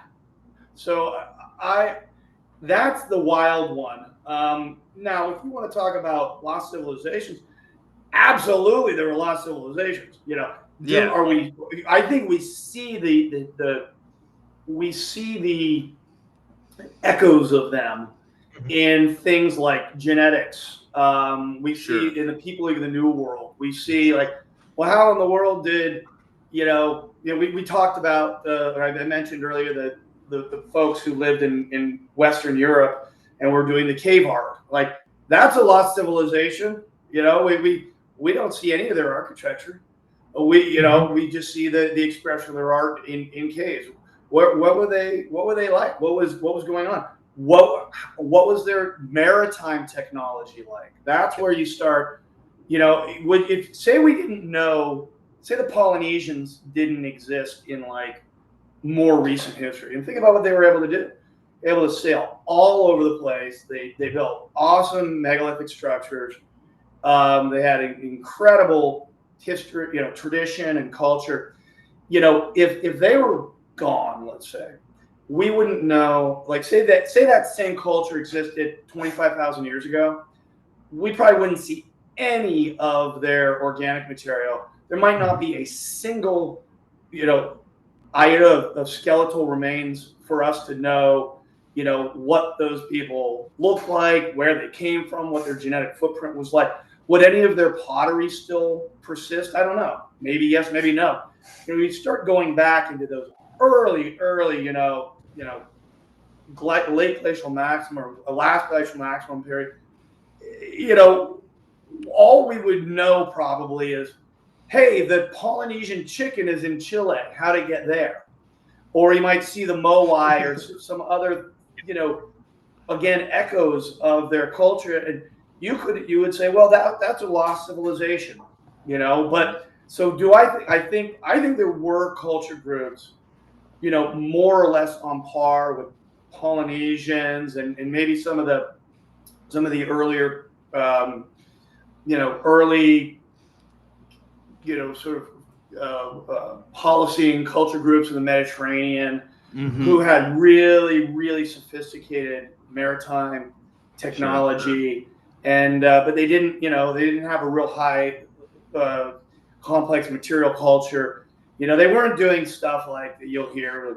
Well, they had nuclear bombs and they nuked the world, and yeah, that's come on, that's right. Too much. We'll save that for the Mars episode next time. Yeah, but yeah, I mean, so that there, but again, in terms of the stuff that we see, Baalbek is the only thing, and I got to get there and take a look at myself, see what they're suggesting happened there. But those could be older, significantly older. I don't think my hunch is that my gut would be they're probably not. We're not built, quarried by the Romans. That's my immediate, hunch. But I don't know. Yeah, that's mine as well, but just based off of just being a fan, nothing else. I appreciate that. I appreciate the answer to the care taken to answer that question because, the idea of a lost ancient civilization sometimes bothers people, but sometimes people take it and run with it way too far and go like, So, and the nuance in the gray area is where we should all be living, and that way we're not fighting about this stuff and arguing about it, And so I just appreciate that. I just want to say I appreciate the care that you took to answer that question. Michael, we've got friends of the show that are running around in Peru right now. You're a trailblazer, okay? You were like back when you didn't need because you can get a drone and a sweet camera and stuff, and any Joe Blow in a YouTube channel can go down to Peru and start filming stuff. You had to really get funding and pitch to people and stuff like that to make it worthwhile, to get it on TV, that kind of stuff. Do you have any in your heart to go down and do some you mentioned what's his name? What's the Australian dude's name? Oh, Steve Irwin. Irwin kind of trailblazing this concept. Do you have anything in your future you want to start going down and just doing your own thing? Well, I mean, I've got underground. Yes, which is cool. But I just mean we've got friends who are on site in Peru. I can even show you. Brittany, make a timestamp because this might get a little messy. I might cut this up, but I want to show you what these guys are doing. These aren't unfound sites, okay? But what they are is either very underdocumented or extremely maybe documented once in the 60s, that kind of stuff. But so your question while you're looking, I just want to paraphrase here. Yes, please. Is basically, is there an area in the world or a research topic that if I had funding that I would want to go and check out? Is that basically? That's a better framing of my question. Thank you. Yeah, well, yes. I mean, lots of stuff for sure. I mean, we talked a little bit about the North stuff. There's just not enough. There's just not that many people up there looking for North sites or pre-North European pre-North sites. And not to say that I'm not into the Dorset and the predecessors to the Inuit up there who are the Thule and like that's interesting stuff too. But I like the anomalous stuff. The sort of hey, there was culture contact and it was happening 300 AD, and we need to try to tease that out. And there's some really really interesting research that Patricia Sutherland was doing up in Arctic Canada. That's probably where I want to go. What I do is I go up and document a lot of longhouses up there using LiDAR and some other, just again, be like no touch really, and just getting the footprints and do a little bit of what Bjarne Ironson did.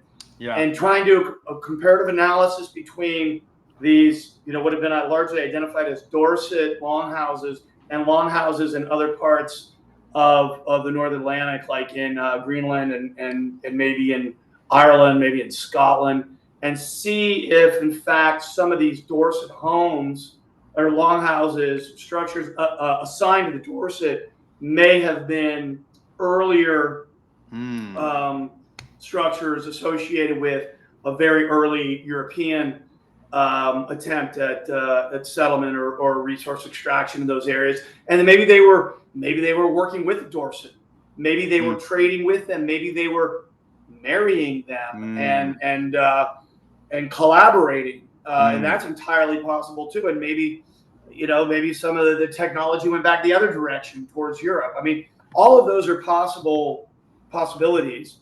But there is, just so you know, up on Baffin Island, there's some sites that are very early and predate the Norse by 500 or more years, and we're just scratching at the surface. So I would love to get up there and tool around a little bit. Baffin Island sounds great. I'm gonna look into that myself. So it's your lucky day, Michael. So my great-grandfather was the king of Nova Scotia, and I am now the richest man in Nova Scotia. So you can have whatever you want. Blank check. What do you do? That's funny. That's a question I ask. Yes, on Underground.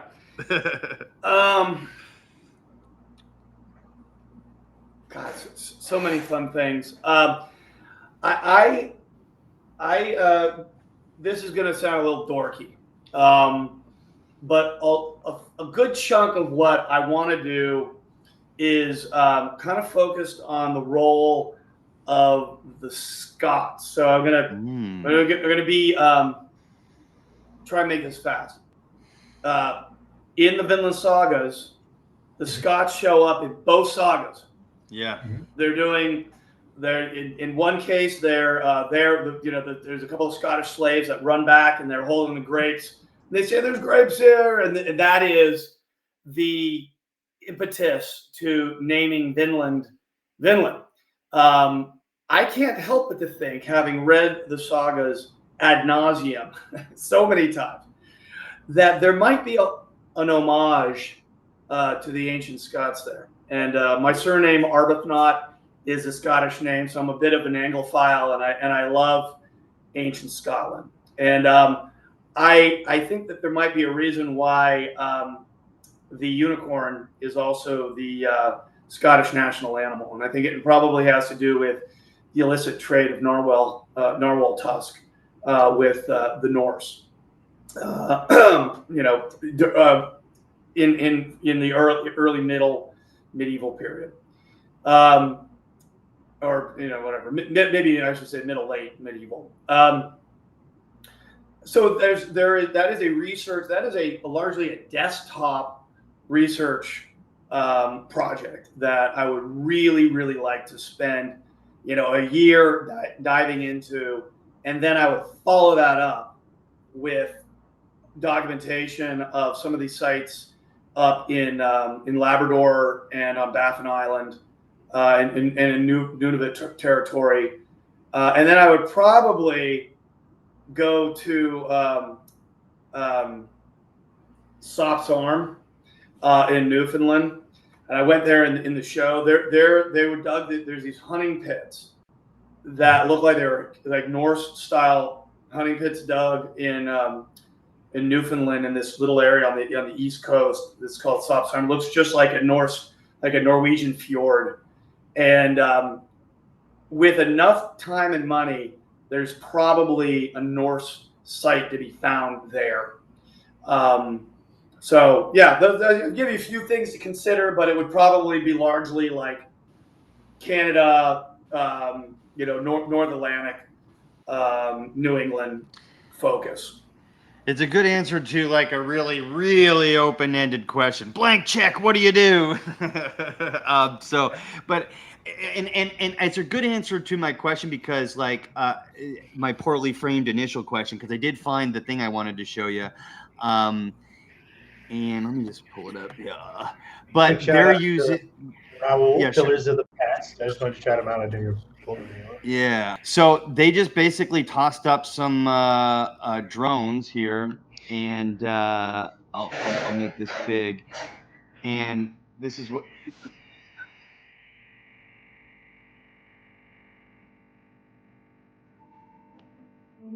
These are just the locals know about these sites and stuff, but just nobody's put the time or effort or resources into it, and they found basically, you know, a bunch of stuff that's, like I said, underreported. So, good answer to the question that I asked. You're trying to do is get up in the air, no touch, and just see what's there, and start putting the pieces together from there, right? Yeah, I mean, well, here's the thing. Once you start getting down into Mesoamerica and South America, there's so many badass sites that they're like, you go down to Mesoamerica, Guatemala or whatever. Peru. Well, I just say, like, from my experience down there, and I went to this site called La Corona, which had been known as Site Q. It was like they were seeing all these artifacts showing up in the black market from the site, and nobody knew where it was. It was like a giant Maya civic ceremonial complex. Mm-hmm. And I was down there with a team from Tulane, and they're like, we're going for the royal burials, dude. Like, that's what we're focused on, just going for the royal tombs. And like, that is so different than what we do in United States archaeology, where you find something like this, and you're like, oh, cool, that's so awesome, corner notch, projectile point. They're like, forget that, we're going for the gold, literally. Get in a treasure chest, we're not interested. Yeah, so that's what happens. You get down into Peru and Chile and these sites with the Inca and Nazca and these other incredible culture groups. There's so much down there that you find. It doesn't surprise me out in the Pampa or out in an relatively unoccupied area. There's like civic ceremonial temple complexes that are just sitting there and untouched. And yeah, we know about that. They were found in the 40s. Well, why isn't anybody doing anything with them right now? Because we're working on this right here. Look how cool this is. You know what I mean? And that's part of it, because there's limited funding. There's limited number of people who are kind of pursuing this stuff. It's almost all driven by academics. Now, if they were going to be like a lot of the people like me in the consulting side of the world, we get involved because there's a bulldozer coming and we have to document the site. We got to go through the process of making sure it's recorded, managing the resource, preserving it if that is what's called for. But as long as the sites are kind of not being destroyed by looters, are being developed by, developers, and they're kind of stable. It's sort of like, just don't, it's cool. We can talk to people about it, but there really isn't a tremendous need. Like, I understand that people get bent out of shape. Well, why aren't you doing work on it? Like, because there's a lot of other stuff, and there's just limited resources. I think is what it largely boils down to. Mm-hmm. Yeah. And that's what I was talking about, our friends doing things like what I call citizen archaeology, which I would encourage people not to do irresponsibly. But like, I just mean just getting out there and, documenting some sites that, like you said, you mentioned in Peru, it's like you could walk out into a desert and find a site that nobody's found before. Whereas it's a little bit more, there's a little bit more, it's probably a little bit more tedious in the Atlantic Northeast, correct? Well, I think, I think doing that kind of documentation is great. That's like site monitoring. Mm-hmm. And you can provide that data to somebody, maybe the state or government, whoever, mm-hmm. whatever group that has, certain either responsibility or jurisdiction or the preservation of that site. They can use those data to say, oh, look, thank you. This looks different than the images that I have from 1985. Mm-hmm, there's been change here. Do we need to go and stabilize the site? Mm-hmm. So I think doing that kind of work is, if it's unintrusive, mm-hmm. Is smart and valuable, and it contributes to proper management and preservation of the resource. I think, when you get into trouble when you bring a shovel and now you're disturbing the site and or spray paint. And I get it. It's fun and it's exciting, and there's something I didn't talk about. I should have talked about it before, but the thrill of discovery. I mean, mm-hmm. I don't want to. There's this idea once you become a professional archaeologist. Oh, we do it because it's the right thing to do. No, I don't get it. Shut up. Part of the reason why we do it is because it's exciting to find something that nobody's seen in 10,000 years.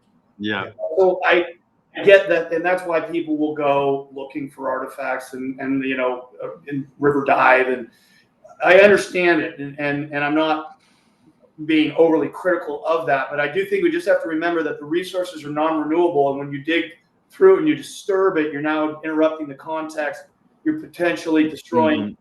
datable material, and now you're it's like, dude, come on, man, we could have done this. We should work as a team. I get that you're into it. There's a lot of volunteer programs you can work with, or you can go into it professionally, or you don't have to be professional, mm-hmm. but I would advise working with professionals. Sure. To make sure that your techniques are on point. I think you could do a lot of the same stuff. What I would do if I'm up in the Northeast and say I want to go and work on the Slots Arm site, I had the benefit of being a professional archaeologist. I would apply for a permit if I wanted the ground disturbed. I'd probably apply for a permit anyway, even if I'm just doing. I had to do that for Longsaw Meadows. We got a permit just to do the LiDAR work. I have an additional level of responsibility as a professional. That you can go out, you can get a side scan sonar, and I get the oceans right down that direction. You can tow that thing around all you want if you're not an archaeologist. But if I want to do it, I have to get a permit. Little ironic, but it is ironic. Yeah, but yeah. So I don't know if that answers the question as thoroughly as you want, but I think there's an absolute role for citizen scientists, and there's plenty of places where you can go in and be a part of it and make discovery. And contribute for sure. Yeah, and it does answer my question because what's happening right now is that a lot of people this topic is gaining traction. People are really interested in ancient history right now. There's also sort of goes way beyond history, but there's sort of a rejection of a cultural rejection of establishment narratives right now, and so people are like kind of opening the door. And I just wanted you to comment on how can, if you're really interested in this stuff, you want to contribute, how could you in a safe and responsible way? And then that's perfect, man, because go take some pictures, go get a LiDAR up there, share your information with people who can compare the information from information that was taken 20 years ago. I love stuff like, I think that's all great advice, man. So, but also keeping in mind that, like, you know, don't be an asshole, right? Don't spray paint, you know, Brooks was here on it or whatever, you know what I mean?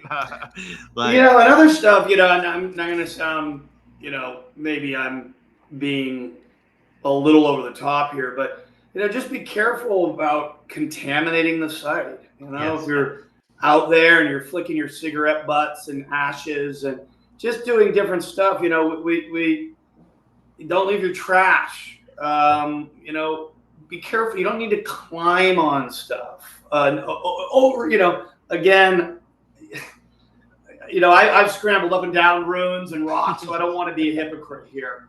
But just be mindful of what you're doing, and think about the fact that this stuff will not last forever. So, and the sweat on your hands, the moisture in your breath, it, you know, it can have an effect. Just be mindful of that, you know. And there's a lot of cool archaeologists out there who can kind of take you, and they're not duds, and they can be exciting and interesting. You know, the Ed Barnhart, for example, he's a science communicator. I just interviewed him, and he had one of his students, I'll forget his name right now, Lance or something, who was on Rogan.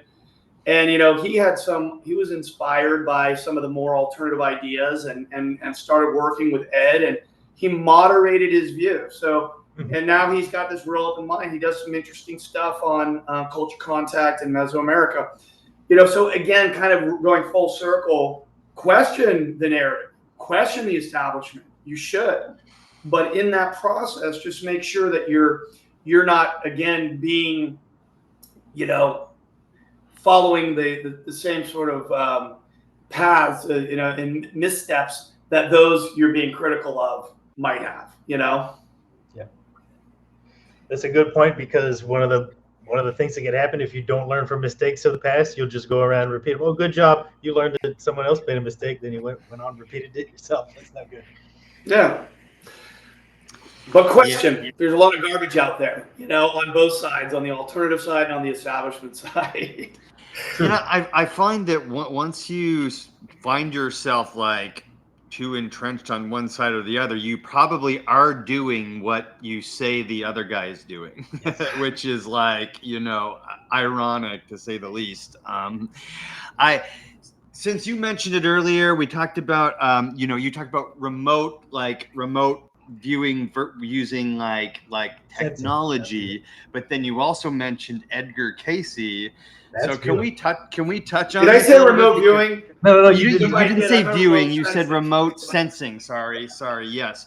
But we also mentioned Edgar Casey. So what do you really think about, like, the contribution of somebody like Edgar Casey, or like even the human mind, to like archaeology in that way, using remote viewing? Do you think that is anything to that?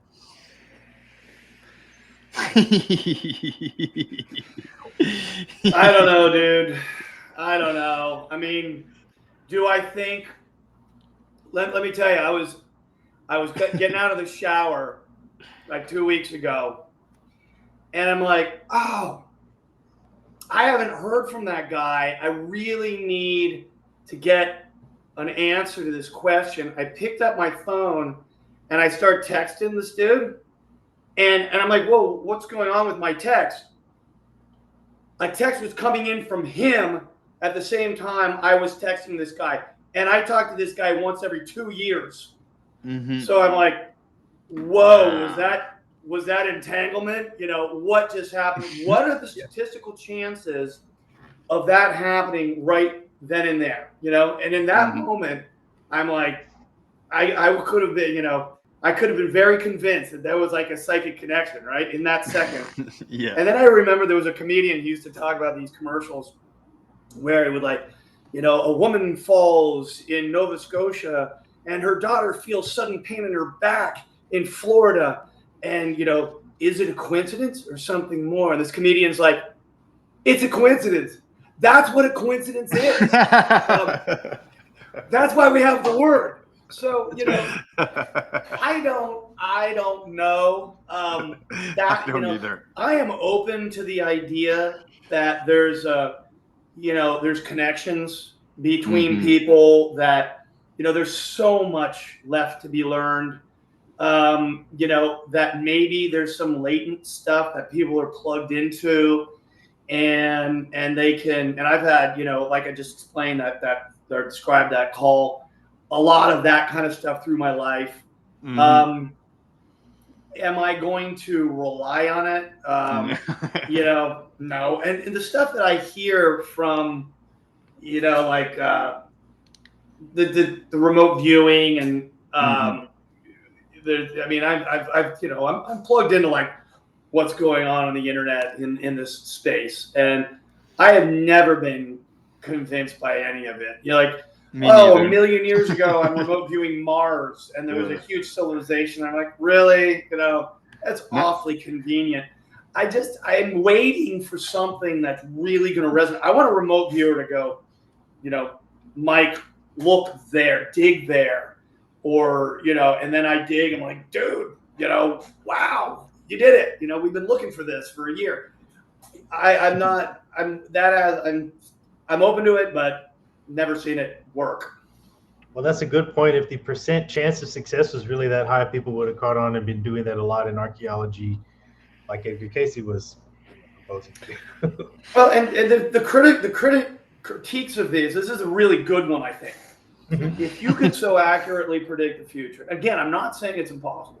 I don't know, but if you could so accurately do it, then why aren't you playing the stock market? Why aren't you in the casinos? And if Hey, there's they're a just doing guy, the right thing, Michael. It's because it's more yeah, morality, right. Michael. Come on. If a billionaire pops up and he's like, "Hey, listen, I got to be honest with y'all. I've been dealing with Uri Geller, and that guy is just nailing it every time on the roulette table, Then I'll be like, it's real. It's real. But right now, I'm just not seeing it.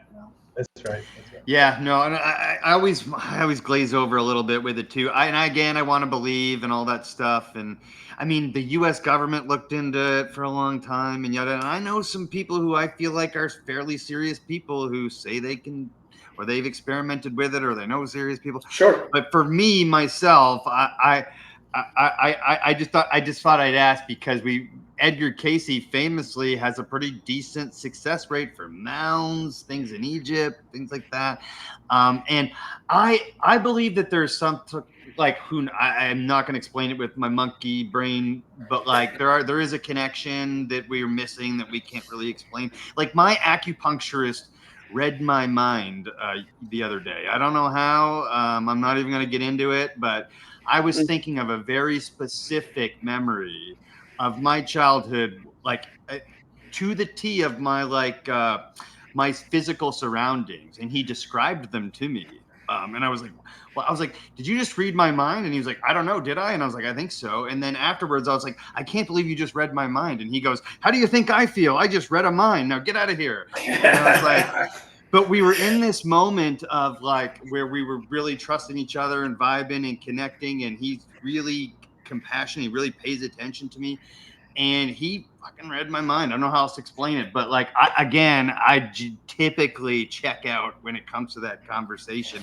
But I mean, there's things going on like the telepathy tapes, and where the children and mothers or caregivers are communicating without non-verbally.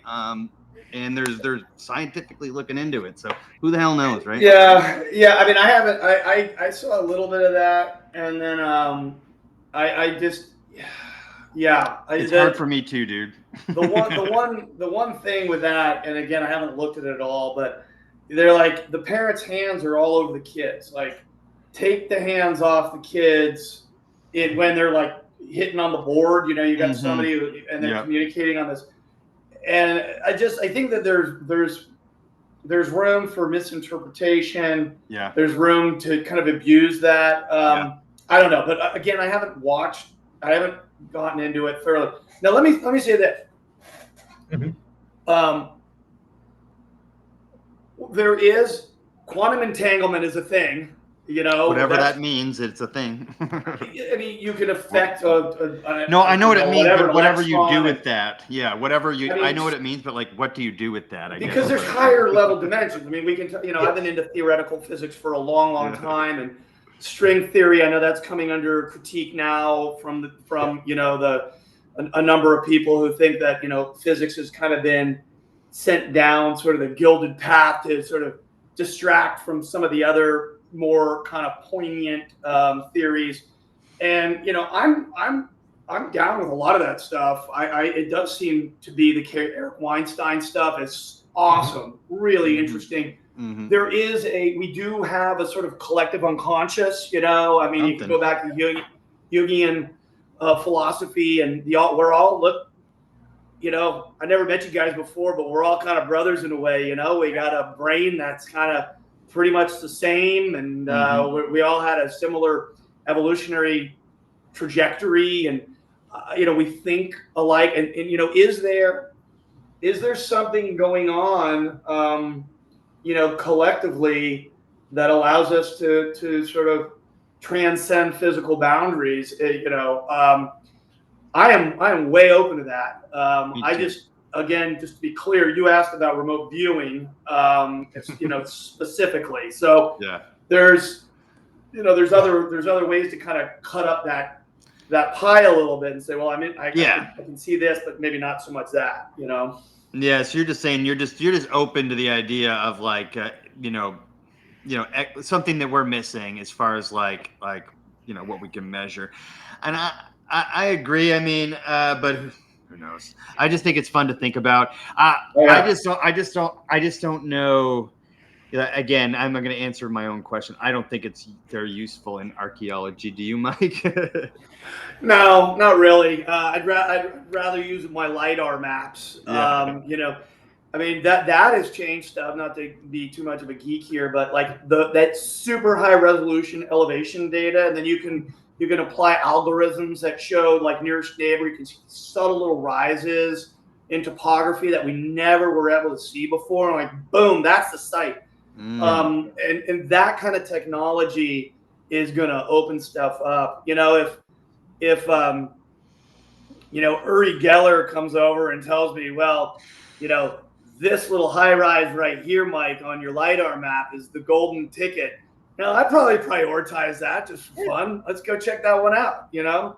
Apparently he used to find oil and gas reserves and valuable minerals for big corporations. So let's go take a look. And I would hope maybe there would be an ROI there. But I just think I'm not going to rely on that. I do think that in terms of like we probably need to open up our minds a little bit in terms of what we can call unequivocal. And I think that we've constrained ourselves, and I think there are not to go too. I'm kind of pivoting back to this epistemological discussion, but right now, if you were to find like a painting of the Mona Lisa, in Honduras, and virtually an identical version of it in Paris, we don't have it in good context. That's not a great example, but let's say that the equivalent happened for something that occurred 1,000 years ago. Well, we don't have good dates on it. Could that have come in some other way? There's so many. The skeptics just go crazy, and then it's just kind of put into the backwater of archaeological consideration. Where I would say, hey, look, we have these real similarities between these two items, like complex motif correlations across space. I think we need to really consider that as borderline hard evidence for some kind of cultural contact. We need to be thinking about this stuff more. We have absolutely demonized diffusion as an explanation for culture change, and we need to be establishment archaeologists need to really change their viewpoint on that subject. I think otherwise we're hamstrung. We're hamstrung. And in fact, it's getting worse as it gets more popular with the public. It's becoming less popular among academics. So I think there's a problem there.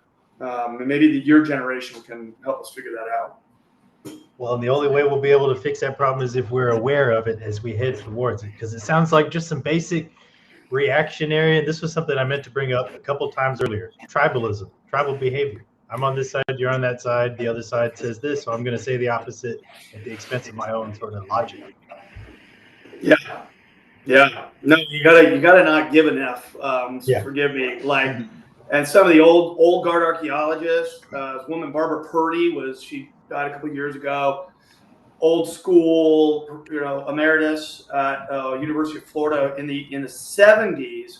She dug deeper.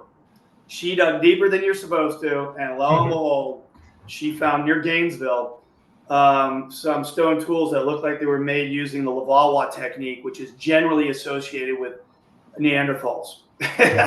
And some modern Homo sapiens use that as well.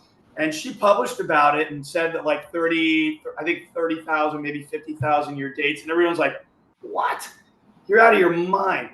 She just did not give a shit what anybody thought. She was really powerful, old school woman who just like worked the trenches literally and figuratively to achieve the success that she had in a time when it was hard for women to be successful in the space.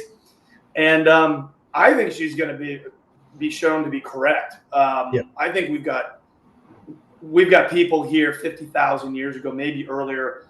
There's good evidence to believe people were here 130,000 years ago. And I'm going to put out an episode of Underground by interviewing Dr. Steve Holland, who excavated did a great research project on a mastodon in San Diego. It's probably 130,000 years old.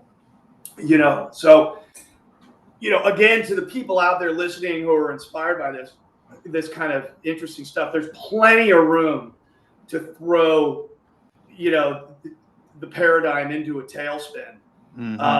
But you gotta do the heavy lift, and you gotta know what you're talking about. And Steve Holland does. Super highly respected archaeologist, and he's just like, screw you guys, I know what I'm talking about. Here's my data. It's to me, it's unequivocal. Yeah. Michael, before we start wrapping things up, if you had a dream guest for under dead or alive, ever existed, dream guest for your podcast, who would it be? Oh man. And why? I think this is the answer.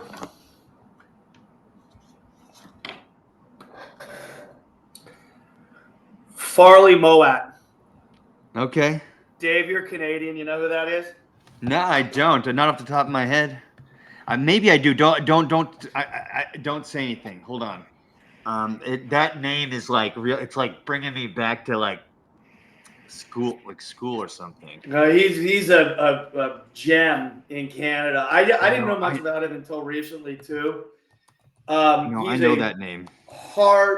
He's passed away, but hardcore, creative, hyper intellectual.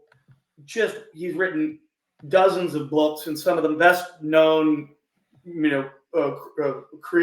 fiction literature out of Canada was Farley Moat, and he had a bug, and this book Farfares, which is on my desk because I read it relatively recently, is up there in the Canadian Arctic, and it juxtaposes between a fiction and a nonfiction he was on this journey looking at archaeological sites, and then he created this fictional narrative to kind of tell the story. And I'm not saying that like he's slam dunked it, but he's on to something. And I think more importantly, if I could have him on and I could say, Farley, you got to tell me what those archaeologists in Canada actually thought in the 70s and 80s that they were scared to share, and kind of buried to a certain extent their speculation, to some extent. I want to be careful. And what I think he did is I think he interviewed all these incredible archaeologists, and he took a theory that some of them were working on, and he wrote a book that reveals that. That's my belief after having read the book. Now, again, he died. I can't remember how many years ago. It's been at least a decade or more.